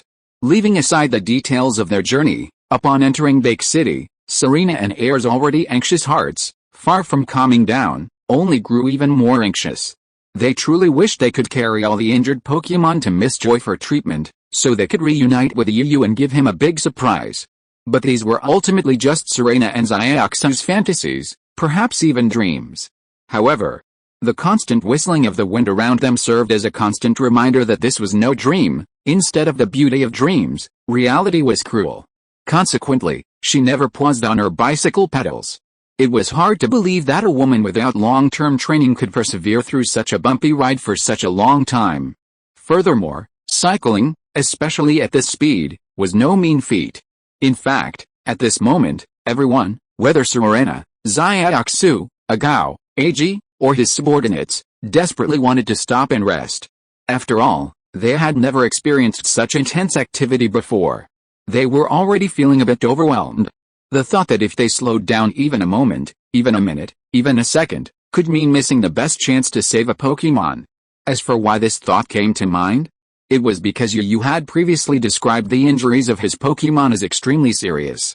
In reality, while it wasn't as exaggerated as Yu's description, it wasn't far off.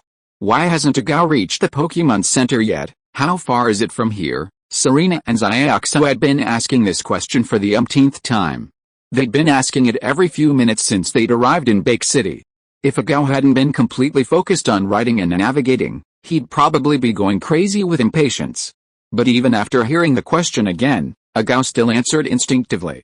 It's going pretty fast. We should still be about that far from the Pokemon Center, Serena, Xiaoxu, don't worry. You've been asking this question countless times since the beginning. Eiji finally couldn't help but offer some words of comfort. Perhaps Agao had been so engrossed in guiding them that he hadn't paid attention, but Eiji had been listening the entire time. His ears were practically calloused. It was incredibly painful. If I wasn't having so much fun right now, I would probably go crazy. Chapter 741 Block. Serena, Xiaoxu, don't worry too much. You've been asking me questions countless times since the beginning. Aji finally couldn't help but offer words of comfort. Perhaps Agao was too engrossed in guiding them and hadn't paid attention, but Aji had listened the entire time. His ears were practically calloused. It was incredibly painful. If he hadn't been enjoying himself right now, he'd probably have gone mad. Big sister, I know. Serena and Xiaoxu have already said it a total of 108 times. As soon as she finished speaking, a younger brother hurried over on his bicycle, shouting, "Are you kidding me? What kind of younger brother are these? How could someone be so stupid?" If Aji hadn't been in a difficult situation, she'd have collapsed in tears. But the situation didn't allow for much time to reflect. Suddenly, behind them, the sirens of police cars blared. As the noise grew closer, besides the roar of the motorcycle, a clear, melodious female voice shouted at them through a loudspeaker. "Stop immediately, cyclists ahead! Stop immediately, cyclists ahead! You're surrounded. Surrender now, or I'll be rude to you." As she shouted, the police tricycle ridden by Miss Junsha quickly caught up with the cyclists led by Agao. After all, how can two wheels outrun three? No matter how skilled a cyclist is or how strong their physique is, they will ultimately be defeated by a police tricycle. Moreover, Miss Junsha's men were all seasoned drivers, capable of drifting in a flash. However, it was unclear whether Serena, and Xiaoxu were completely blinded by their own fury. Miss Junsha's harsh words over the loudspeaker seemed to go unheard, continuing on their own errands. Their bikes were even slower than their speed, which had been increased by several points. It was hard to imagine Agao being a boy. After all, he was still in adolescence and easily impulsive. But Serena and Xiaoxu were different. It was hard to imagine these two seemingly delicate girls possessing such a wild side. But this wasn't what Miss Junsha had in mind. Her immediate task was to stop these reckless individuals who had entered Big City with ulterior motives and conduct a thorough interrogation. After all, this was a city, and it was practically governed by public security laws. And yet, in this environment, a group of cyclists were riding like motorcycle racers. How could this not make Miss Junsha wary? Moreover, Big City was no ordinary city. Countless people came and went daily, but many of them harbored ill intentions. It's the unknown that intrigues people. And the fact that Big City possesses the mysterious sundial makes it all the more captivating. Therefore, in addition to her usual patrols and security duties, Miss Junsha in Big City has taken on the added responsibility of managing all personnel entering and leaving the city. After all, these are turbulent times. The S organization had suddenly appeared from nowhere. Miss Junsha couldn't afford to be careless. Her sudden appearance finally brought the frantic crowd to their senses. It was like a bucket of cold water being poured down on their heads. The excitement and passion within them vanished, leaving them feeling completely chilled. And it was no wonder that each of them now lacked the previous arrogance and high spirits. Their hands and feet were cold. They couldn't even ride their bikes. Their hands and feet were stiff from the strain. After all, there's a saying, the people shouldn't fight the government. And what about this group? Despite their thug-like attire and the appearance of gangsters, they looked like they were part of a gang. But in reality, they were just a group of rebellious teenagers, currently still in school. How could they not be nervous when suddenly facing the police? They were known for their usual outbursts at school, even unafraid of the teachers. But when faced with Miss Junsha, who was even more terrifying than the teachers, they were completely timid. They couldn't help but be timid. It was simply because the Junsha family was so large, and that meant their reputation was like a tree. The reputations held by each Miss Junsha were immense. They might look beautiful, but when they got angry, they were real female Tyrannosaurus Rex, more violent than even a Tyrannosaurus Rex. They had already fallen into his hands. If they didn't obey, they would be beaten to pulp. Not only would they not be able to say anything, They might even be treated to a few free meals. HMPH, you guys haven't learned your lesson at such a young age. You're actually imitating those hooligans and racing on the city roads.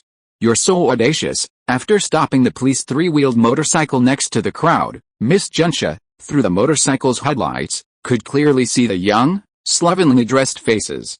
She was immediately enraged and began to scold them. Her expression, almost sullen, still had a certain charm. But what happened next only intensified Miss Junsha's anger.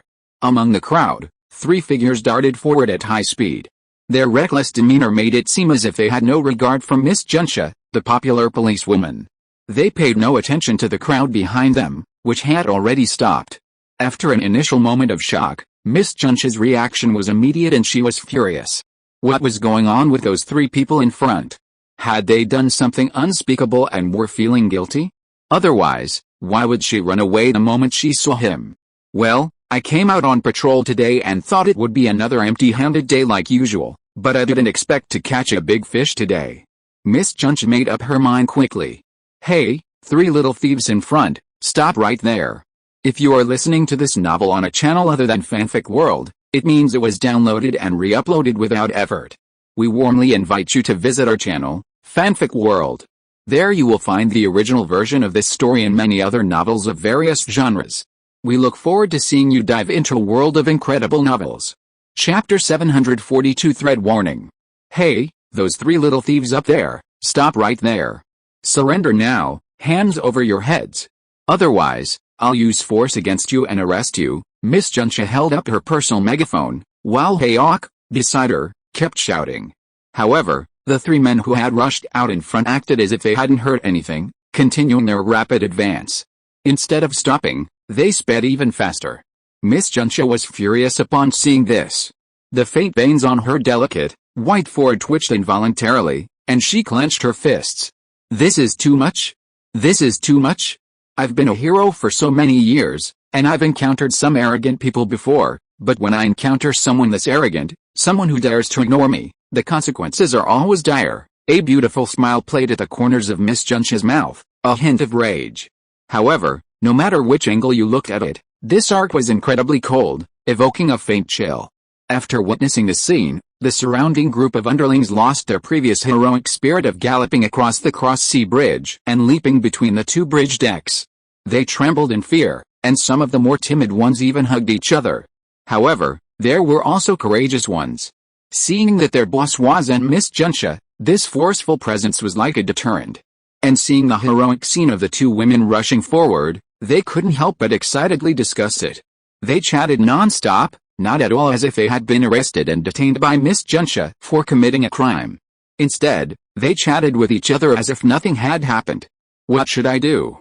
Miss Junsha seems really angry. We won't be arrested and sent to the police station, will we? Wow, the boss and those two women are so fierce.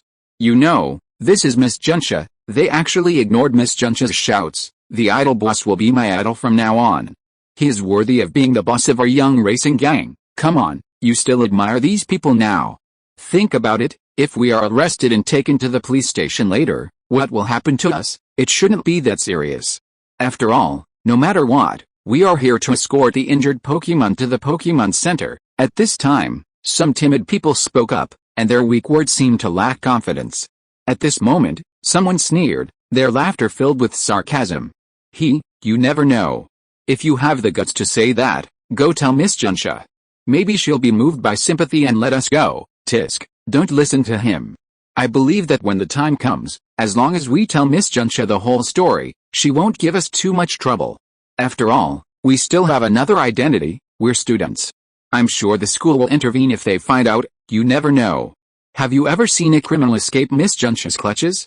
Perhaps the school's pressure is effective against other people and family forces, and can act as a deterrent. But for Miss Junsha, it's a different story. This is a behemoth on alert, a powerful being that no force on the entire island wants to provoke. Clearly, there were a few smarter ones among this group of followers, who had analyzed the current situation very thoroughly. What then? Are we just going to sit here and wait for death? What else can we do if not sit here and wait for death? Are we going to follow the boss's lead and charge out again under these circumstances?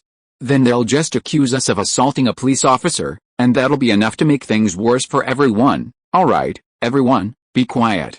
At this point, there's nothing we can do. Everything depends on the boss's luck. Aji finally spoke. As the second in command of the teenage racing gang besides Agu, Aji's words carried considerable weight. As soon as he spoke, the once noisy scene fell silent. Aji's face was grim. Her slight hesitation had meant she could have followed Agu in charging out, but now she could only sit here and wait for death. She awaited a judgment of the sword of justice hanging overhead. However, whatever she had said was already forgotten. Once the arrow is shot, there's no turning back. There's no medicine for regret. Apparently pleased with the group's attitude, Miss Juncha didn't rush. She once again mounted her police tricycle and chased the three men ahead, who had already run an insane distance. Instead, she nodded with satisfaction at the group squatting on the ground, now standing out with remarkable obedience. Among them, Aji, who, drawing on years of experience, had clearly found someone who looked like a leader, had the aura of a leader. Okay, you're pretty honest. Tell me the purpose of your trip. Perhaps I can let you go. If not, My Hayok is no pushover. Gently stroking Hayok's smooth fur, Miss Juncha's words were calm, yet the threat woven into their calmness was chilling. Especially since Hayok, in keeping with its trainer, bared its teeth at the group squatting on the ground, its head in its hands. It acted as if it wasn't under its master's control, and it was determined to charge and take them down. The sight of them being pounced upon and bitten was terrifying. Even the timid ones were frightened to the point of screaming at Hayokman's ferocious appearance. Don't dare, as if genuinely frightened. Even the bravest of the group trembled and kept saying they didn't dare. HMPH. I don't think you have the guts. In that case, all of you stay here. Take me to recapture those of you who have escaped, and I'll have a thorough interrogation. In the meantime, I'll have Hayok stay behind to supervise you. If you act rashly or even slightly, Hayok will pounce immediately. You should understand the consequences. With a cold snort, Miss Juncha felt that her previous intimidation wasn't enough, so she issued another warning. Chapter 743 Worry-Free. At this moment, in Bake City, Kalos, on a street leading to the Pokémon Center, a scene unfolded. A group of colorfully dressed teenagers, each with their hands clasped over their heads, squatted on the side of the street. Nearby, not their typical Pokémon, were their beloved bicycles. However, as if fearing this scene would frighten passers-by, Ms. Juncha, standing before them, kindly helped them stand up and line up at the corner of a roadside store. After all, this was a civilized city. How could such a disgraceful scene occur? Furthermore, if they were to squat in the middle of the street, it would be an eyesore, perhaps even a hindrance. After all, there were cars on the street, and although it hadn't rained much, there were still some. But then, someone suddenly broke the tense atmosphere. It was as if the ferocious Hayok before them, poised to pounce and maul them at any moment, didn't exist. It was as if they truly couldn't stand the current atmosphere, or as if they were truly the most fearless of the bunch. It was unclear who was the first to speak out again, though their words lacked the initial arrogance and fearlessness. This showed that Miss Juncha's previous threats and warnings had indeed had some effect. But Miss Juncha was only one person, after all. Even with her immense strength and intimidating power, she felt somewhat isolated and powerless in front of so many people, all encouraging each other. To put it bluntly, a single spit from each person could drown out a single person. Furthermore, the fact that Miss Juncha was a woman emboldened some of those with ulterior motives. Ms. Juncha, please let us go. We really haven't done anything bad, on the contrary, what we've done are all very good things. We're honest citizens, yes, we're honest citizens. If you don't believe me, look, we actually have ID cards. We're not illegals. Everything we do has a reason, can you just let us explain? Please, pretty Juncha. This was said by a young girl who didn't look particularly old among the group of younger brothers. Her hair was all garbled and colorful, which didn't give off a good impression. Fortunately, she had a decent foundation. She blinked her big eyes, looking pitifully at the serious-looking Ms. Juncha before her. There was nothing she could do. As teenagers their age, they wanted to save face and didn't want to be treated like monkeys being watched. There were a few who were particularly vulnerable. If it weren't for Hayok's menacing threat, they would have been even more agitated. Faced with this sudden counterattack and the crowd surrounding them, Miss Juncha, true to her character, possessed a formidable mental fortitude. Just now, even the highly trained and well-trained Hayok had been startled by the sudden scene, But Miss Juncha remained calm throughout, as if she hadn't noticed. Her fair, pretty face remained expressionless, revealing no hint of joy, anger, or sorrow. The more Miss Juncha acted like this, the more fear intensified the crowd. However, their words stirred a thought, and she immediately asked without a trace of emotion. "And judging by your appearance, you're probably not some real thugs. You don't look very old, so you're probably still students. Just hand in your student IDs. You can all leave, and I won't make things difficult for you." However, after Miss Juncha finished speaking, the entire place fell silent again. The faces of the group, who had previously been cheering so happily, turned a bit grim. After all, they were still minors. As students, their status was their proof of identity. If they handed over their students' IDs to Miss Juncha, not only would Miss Juncha and the military be able to track them down based on the information on them, but they could also do something else with them. In short, they were very reluctant to hand over their student IDs. "It seems I was right. This isn't up to you. Hand over your students' IDs." Miss Juncha's attitude was remarkably forceful this time. Even with her tacit approval, Hayok was dispatched. She bared her teeth at the troublemakers or stubborn ones among them, sometimes even feeling unsatisfied and unleashing a few less powerful skills in front of the crowd. All right, everyone, just be quiet. It's just handing over your students' IDs, right? You haven't done anything wrong. Just give them to Miss Juncha. I'm sure Miss Juncha will clear our names and won't accuse us unjustly." Eiji finally spoke up to offer some soothing words. Eiji hadn't really wanted to step forward, but as the most influential person among them, he had no choice but to do so.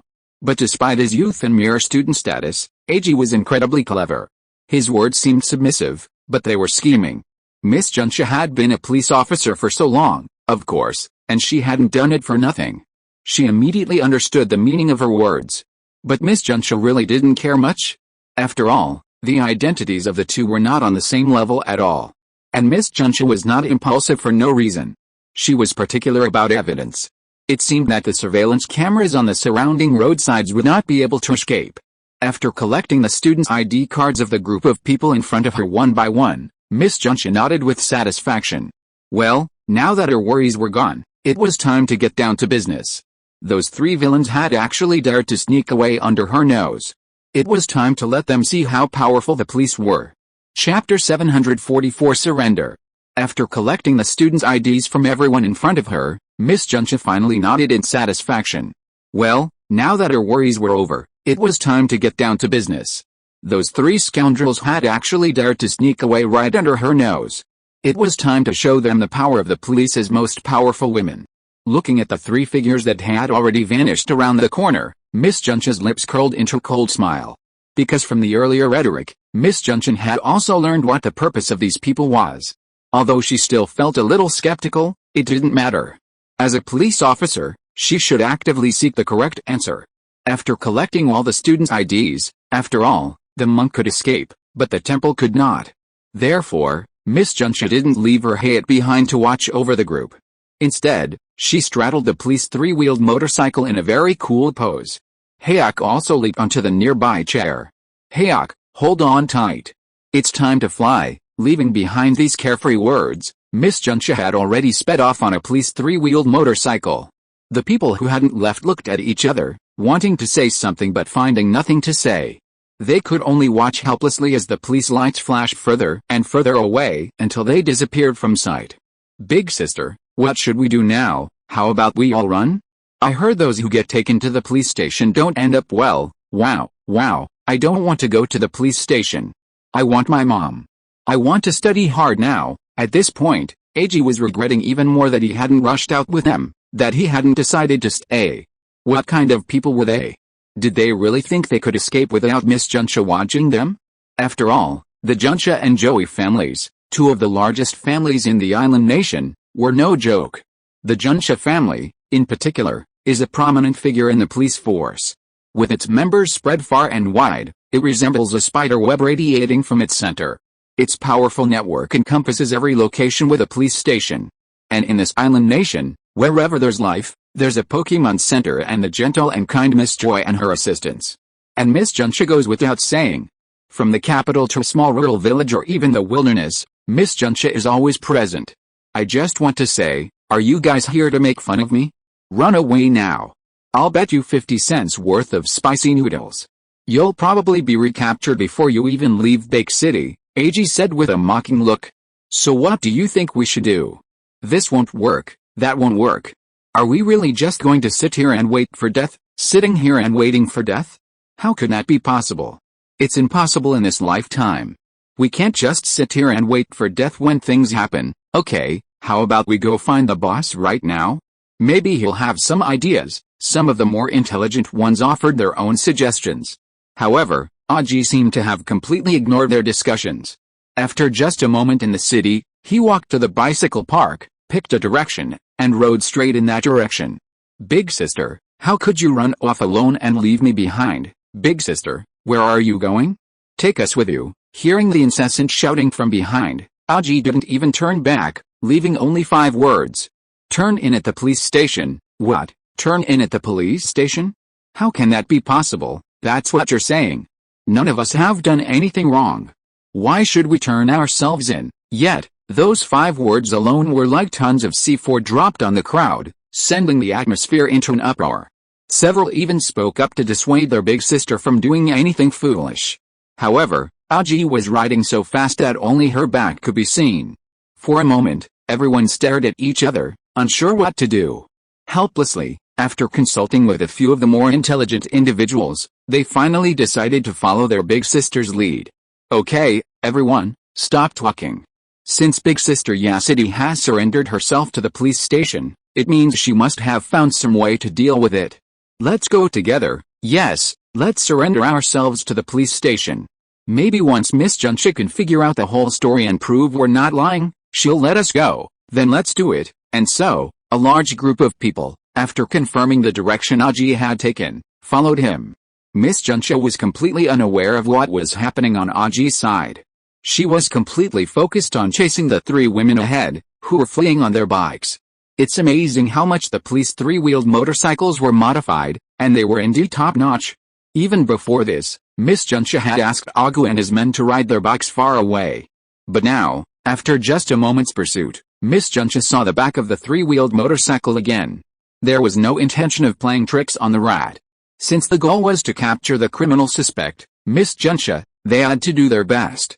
How could they let the duck in their mouth fly away? Therefore, after just a few steps on the accelerator, the sirens on the police motorcycle were getting closer and closer to Gao and the other 3. Listening to the sirens of the police car behind her getting closer and closer, Serena was worried and anxious at this time.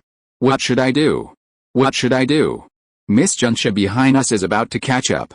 If this goes on, we will definitely be caught. By then, let alone rescuing the injured Pokémon, I guess we won't be able to save ourselves. In fact, if she thought about it carefully at this time, Serena was even a little surprised that even if she was caught by Miss Junshi, why did she run?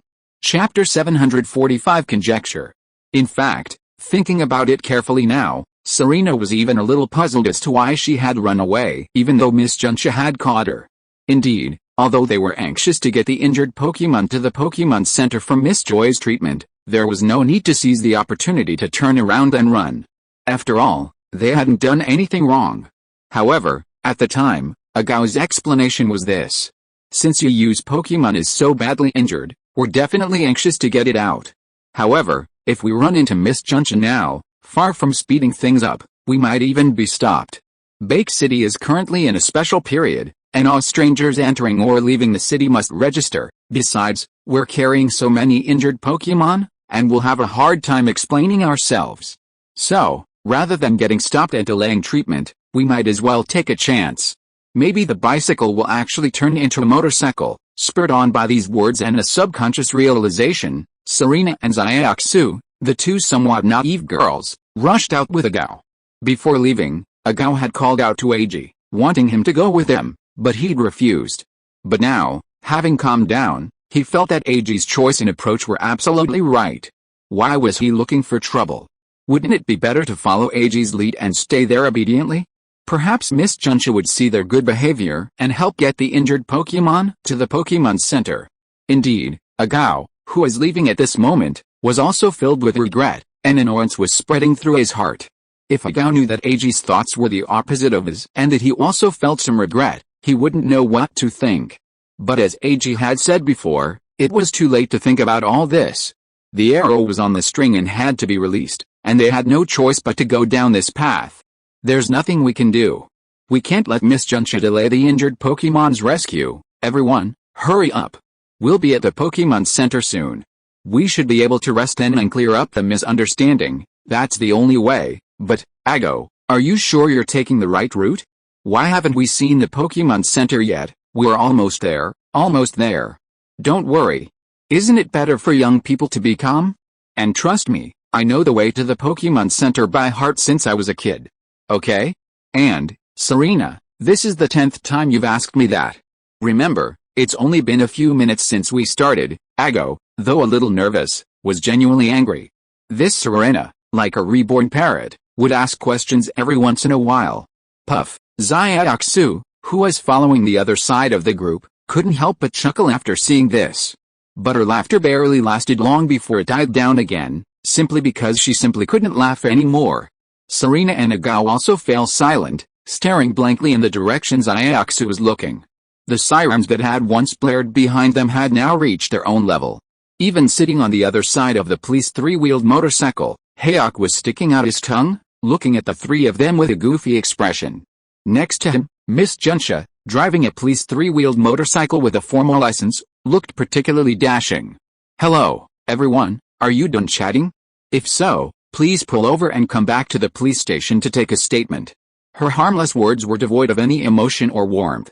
Although somewhat startled by Miss Junsha's sudden appearance beside them, they instinctively kept their bicycles on, pedaling faster and faster. He seemed determined to shake Miss Junsha off once again. Miss Junsha, despite her stern, expressionless expression, was actually utterly astonished. The man in the middle, riding a colorful Molter's bicycle, looked like a bag character, likely part of the group above. But what about the two girls beside him? Judging by their appearance and attire, they didn't look like gangsters like the man. Instead, they were dressed appropriately, though they looked a bit disheveled. The girls' fair complexions were now stained with dust. The sweat dripping from their foreheads slid down their fair cheeks, leaving dark streaks like meows. Could it be that the three girls were being held hostage by this man? He was using the Pokemon in their hands to threaten them into doing something bad? That must be the case. Otherwise, why would these two girls, who looked much more normal than the boy, follow him? The more she thought about it, the more she felt it might be possible. Miss Junsha's face immediately darkened. Okay, forgive me, this is another fantasy girl poisoned by online novels, even if she's the righteous Miss Junsha. Thinking of this, Miss Junsha didn't hesitate. The horsepower of the police three-wheeled motorcycle had been increased by another level. It was a motorcycle that surpassed the power of a bicycle, and with a beautiful drift, it blocked the three people's way. At the same time, the moment the police three-wheeled motorcycle stopped, Hayok instantly jumped out from the seat next to her. In her hand was not a police pistol, but a very ordinary loudspeaker. Everyone in front, stop. I repeat. Everyone in front, stop. I repeat, Miss Junsha shouted twice in a row. Afterwards, she was seen leaning slightly on the police three-wheeled motorcycle with a calm expression, quietly waiting for the three bicycles to get closer to her. Chapter 746 Misunderstanding. What should we do now? Miss Junsha is right up ahead. What else can we do? Get off your bikes and surrender. Otherwise, Miss Junsha will charge us with resisting arrest, and everything will become a disaster, Agao secretly cried out in disbelief, but at the same time, just as Xiaoxu had said, things had reached this point, leaving them no choice. Run. Aren't you all good runners? Try running again. Hayok, go up and keep an eye on them. Don't let them get away again. Miss Junsha put her hands on her hips, looking fierce. Following her training and orders, Hayok didn't hesitate and rushed forward. As soon as Xiaoxu and the others stopped their bikes, they were already circling around them. Alright, now, all of you, get off your bikes and park them aside. Let me interrogate you. Miss Junsha pointed to a vacant spot nearby, indicating that they should park their bikes there and leave. Forced by Miss Junsha's coercion, Serena and the other two had no choice but to obey. However, it was obvious that Miss Junsha's attitude towards Agao and Xiaoxu differed markedly. Miss Junsha, is there something wrong with stopping us? We haven't done anything wrong, As the only male among the three, Agao naturally had to step forward. Although he dressed like a thug and often intercepted people on the cross-sea bridge for fights or competitions, it was clear that this was his first time facing Miss Junsha. His calves were already trembling slightly. Xiaoxia and the other girls, on the other hand, behaved much more normally. After all, aside from their companions, they had interacted most with Miss Junsha and Miss Kaiui. While Miss Junsha and Miss Kaiui weren't the same person, they looked the same, which relieved them of any pressure. Furthermore, Xiaoxia and the others knew that Yu had Miss Junsha and Miss Kaiui as his godsisters, and judging by their demeanor, they clearly held high status within the family. Miss Junsha, however, was unaware of the full extent of this situation. Instead, after witnessing the scene, her suspicions were further confirmed. It seemed the two young girls had been truly coerced, otherwise the man wouldn't have been so guilty. Could this man be the legendary sex offender? He was so young, and yet he was truly such a character. It's true that appearances can be deceiving. Although Miss Junsha had been a police officer for several years, this was her first encounter with a sex offender. Her usual encounters involved investigating crimes or nabbing poaching gangs. She had never imagined that today, she would personally apprehend a sex offender, and one so young at that. The thought of this filled her with an inexplicable excitement. This would surely add to her political achievements. Later, she'd have another thing to show off at family gatherings. After all, the sisters and elders at her family gatherings in previous years had always laughed at her. The thought of this made Miss Junsha grow even more excited. However, since this was her first encounter with a legendary sex maniac, Miss Junsha was still a little hesitant to act rashly. After all, she was a woman, and despite her usual macho appearance, she was actually quite the lady at heart. After gaining some distance from Agao, Miss Junsha quickly ordered her Hyuk to keep a close eye on him. Seeing that Miss Junsha ignored him, Agao must have become even more impatient, and immediately approached Miss Junsha to explain his actions. Miss Junsha, everything I said is true. We really didn't do anything wrong. We just wanted to escort the injured Pokémon to the Pokémon Center for treatment. Please believe me. Faced with a somewhat agitated Agao, Miss Junsha calmed herself down. She quickly pointed at Agao and shouted, "Stop right there. How do I know whether what you said is true or not? Stand aside now.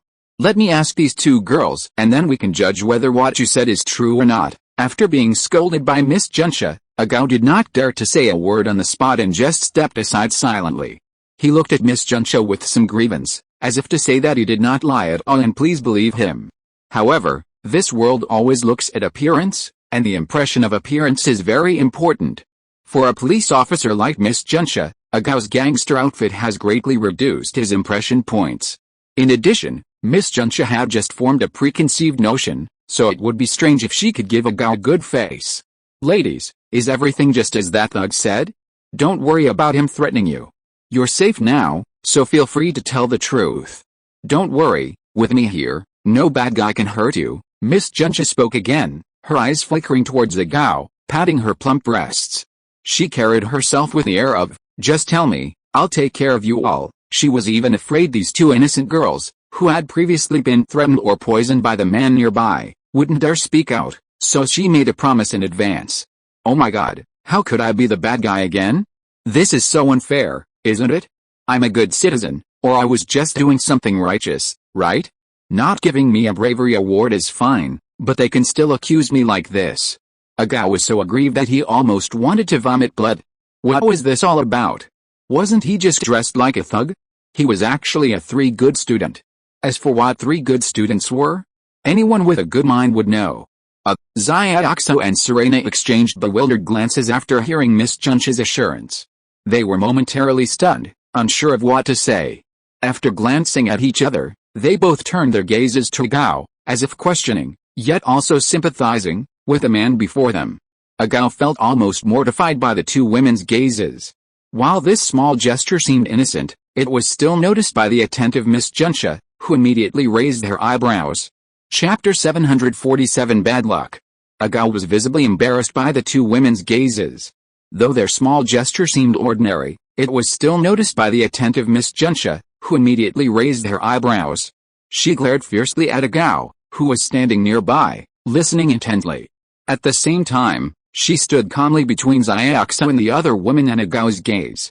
Don't worry about his expression, Just tell me. Is what he said true or false?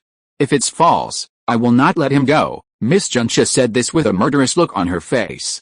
As if infected by her master's emotions, Hayok also bared his teeth, looking as if he could bite Agao to death at any moment. Miss Junxia, you misunderstood. You misunderstood. I really didn't do anything. I'm a good person. I was just escorting and taking 2 girls to the Pokémon Center for treatment. You've wronged me, a horrible injustice. Agao's frustration intensified. He no longer had a demeanor of a teenage racing gang leader, and tears were almost pouring out. He immediately threw Miss Junxia's warnings and threats to the wind, ready to rush forward and hug Miss Junxia's thigh, begging for mercy and crying. But before Agao could even take a step, Hayok stopped him. Heyo seeing this, Hayok, with a fierce look on his face, was of course not going to let him go. However, without his trainer's precise orders, Hayok dared not make any drastic moves and could only bite Agao's trouser leg and tear it apart. Oh my god, as a student, he hadn't encountered many Pokémon, even though he was the leader of a gang that often roamed the Cross-Sea Bridge. But he hadn't encountered many truly ferocious Pokémon. The most ferocious ones he'd encountered were, at most, Nidoking and Nidoqueen, large, imposing-looking Pokémon. But when a Pokémon like Hayok, a police-only Pokémon, one that had experienced countless battles, released such an aura, it truly frightened Agao. Xiaoxu, Serena, please help me and explain this to Miss Junxia. Agao had no choice but to resort to a roundabout way, looking pitifully at the 2 women whose view was blocked. Well, it seems the threats and lessons I gave you weren't enough.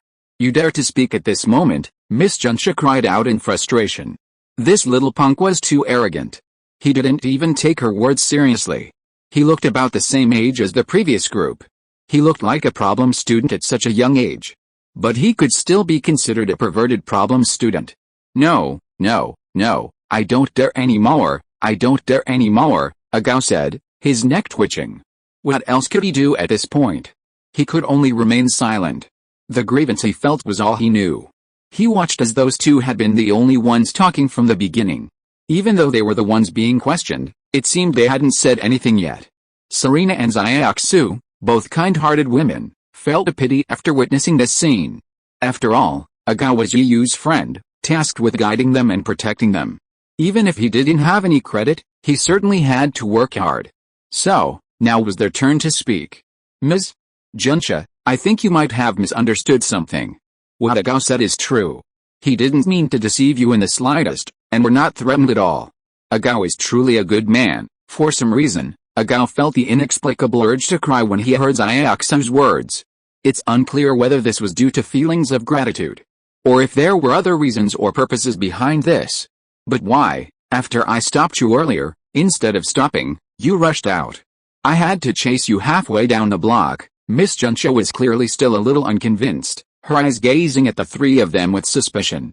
Clearly, she was doubting the veracity of Xiaoxu and Serena's words. Miss Junxia, everything we say is true. If you don't believe me, here are our trainer IDs. Our ultimate goal was simply to get the injured Pokémon to the Pokémon Center for treatment. It's just that a minor incident occurred, which delayed us considerably. That's why we were in such a hurry, even resisting arrest. At this point, Serena, Xiaoxu, and Agao, who stood nearby, looking a little aggrieved, all simultaneously bowed deeply at a 90-degree angle to Miss Junxia. This scene left Miss Junxia stunned. Even Hayok, who was gnawing at Agao's trouser leg, had a look of confusion on his dog face. What had just happened? Why had the tense atmosphere just a moment ago suddenly taken such a dramatic turn? Blinking his confused eyes, Hayok saw the original 3 people, now speaking with a hint of guilt to their trainer. Miss Junxia, we have to apologize. We did violate the rules earlier, and even caused some problems. We apologize. But the situation is truly urgent. Otherwise, I'll get the injured Pokémon to the Pokémon Center for treatment before I go to the police station to confront you. Although Xiaoxu usually looked delicate and frail, she was not the least bit timid when faced with difficulties. Her clear, bright eyes met Miss Junxia's scrutinizing gaze. Ms. Junxia, we're really anxious to get those injured Pokémon to the Pokémon Center. You stopped us earlier because you were worried something might happen, delaying the process and causing the Pokémon to miss the best time for treatment. Serena spoke up, her words more resigned than ever. If she'd known this would happen, she wouldn't have run away. Now, she's facing the added charge of resisting arrest. Serena, Xiaoxu, and Yu, who was being driven by their son and rushing towards them, all felt that their day had been inexplicably suffocating and unlucky. It was getting to the point where even drinking water was clogging their teeth, their instant noodles lacked seasoning, and they couldn't even find sanitary napkins. Chapter 748. Get in the car. At this moment, whether it was Serena and Xiaoxu, or Yu who was being carried by their son and rushing here quickly, they all felt that today was inexplicably too frustrating and too unlucky. It was almost to the point where drinking water would make their teeth ache, eating instant noodles without seasoning packets, and going to the toilet without sanitary napkins. However, of course, no one knew about this idea at the moment. After all, the current situation did not allow them to think too much. Instead, Miss Junxia nodded thoughtfully after listening to the explanation of Serena and Xiaoxu. However, although she already believed what Serena and Xiaoxu said in her heart, Miss Junxia's face remained expressionless. Even if what the group of people said made sense and their reasons were sufficient, resisting arrest was an indisputable fact, and if it was serious, the person would be arrested and sent to jail. Miss Junxia, please believe us. We really only want to treat those injured Pokémon. They're seriously injured, practically in critical condition. Seeing that Miss Junxia still didn't believe him, Serena couldn't help but feel anxious. If all else fails, how about we wait until we get the injured Pokémon to the Pokémon Center, and then we'll let you handle it? We really can't afford to delay right now. After all, we've been traveling since early morning, and we still haven't managed to get the Pokémon to the Pokémon Center. Xiaoxu then recounted her and the others' day's experiences, a look of self-blame and shame on her face. After all, as a Pokémon trainer, it's unacceptable to allow your Pokémon to suffer serious harm. But not only did they do so, they'd been traveling all day, and even then, it was almost evening, they still hadn't gotten them to the Pokémon Center. Even though the seriously injured Pokémon weren't his own, they were Yu's, who was currently just a good friend. Yet, even so, Yu, the Pokémon trainer, Serena, and Xiaoxu's group were filled with remorse. Ultimately, those injured Pokémon were protecting them. They'd rather be injured than hurt themselves, their fellow trainers, their close friends. How could this not make the newcomers feel guilty and remorseful? Ms. Junxia, please. Resisting arrest and escaping was all my idea. If you want to punish them, punish me. They have nothing to do with it. Please send them to the Pokémon Center. While I haven't personally experienced their situation, just walking across the sea bridge, I can relate. Even a Gao, who had a certain fear of Miss Junxia, stood up and bowed deeply to her. This scene profoundly changed Miss Junxia's impression of a Gao, and she was deeply moved by the scene before her. Pursing her voluptuous lips, Miss Junxia gazed at the three people with a complex expression. Perhaps this was what a Pokémon trainer was like. Only when a qualified and true Pokémon trainer is willing to devote themselves to their Pokémon will that Pokémon truly treat their trainer with sincerity. Even in times of danger, they will risk their own life. Conversely, when the Pokémon is in danger or threatened, a trainer will stand up to protect their Pokémon without hesitation. Even if it means ruining their reputation and restricting their freedom, they will do it. Even because of the three people's actions, even though Miss Junxia didn't see the seriously injured Pokémon at that moment, she inexplicably believed their words. Looking at the three people before her, bowing at a 90-degree angle and sincerely pleading with her, Miss Junxia's lips curled up slightly for some reason, and for a moment, she felt like a beautiful smile.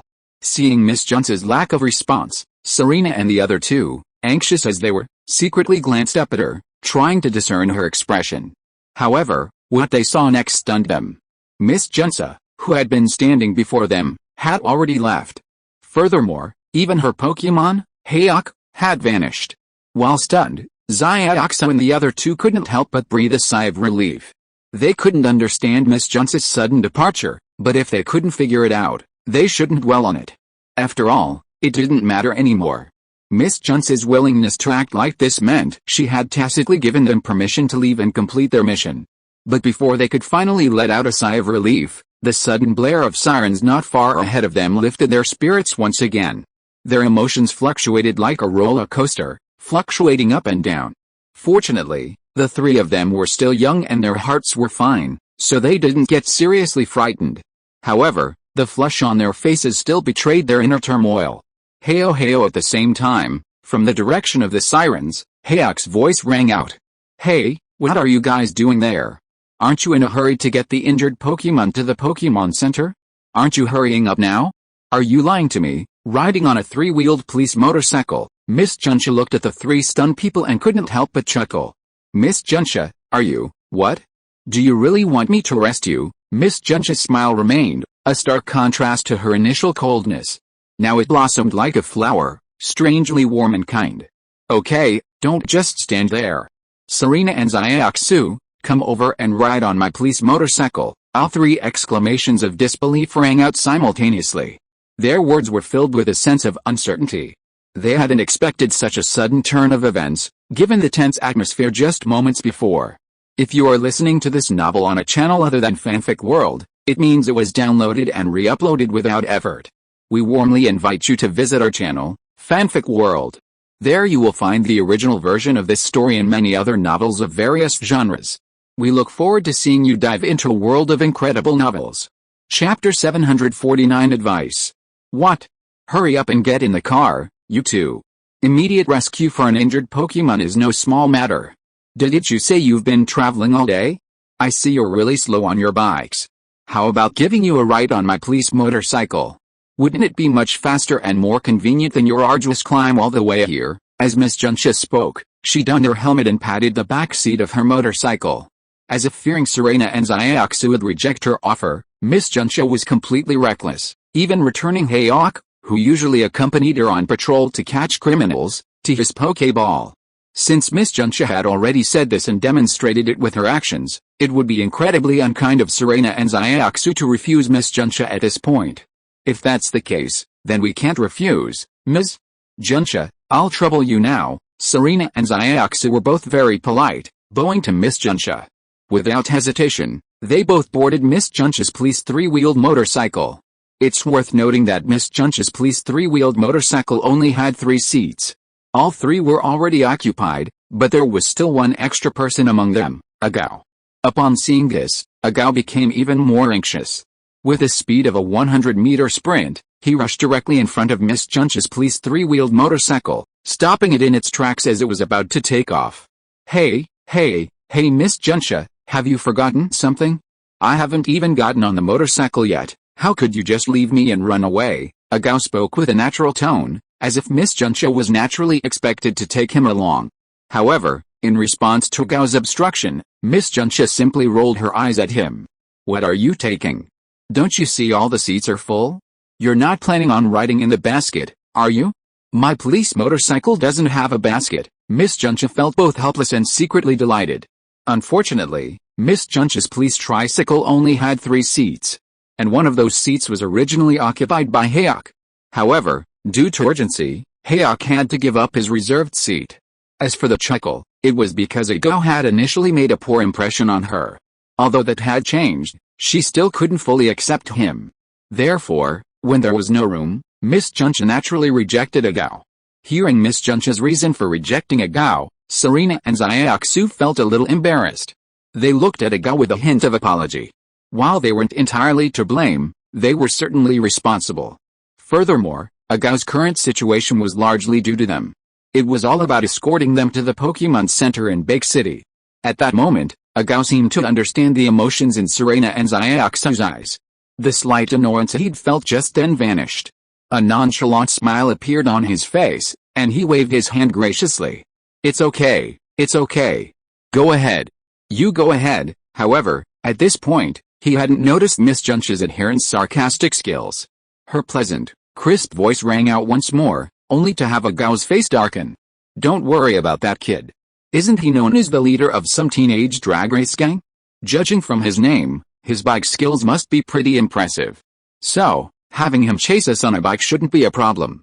After all, my three-wheeled motorcycle is used by 3 people, while his bike is just for 1 person. Agao's face was practically black and hot, and he had almost lost his mind.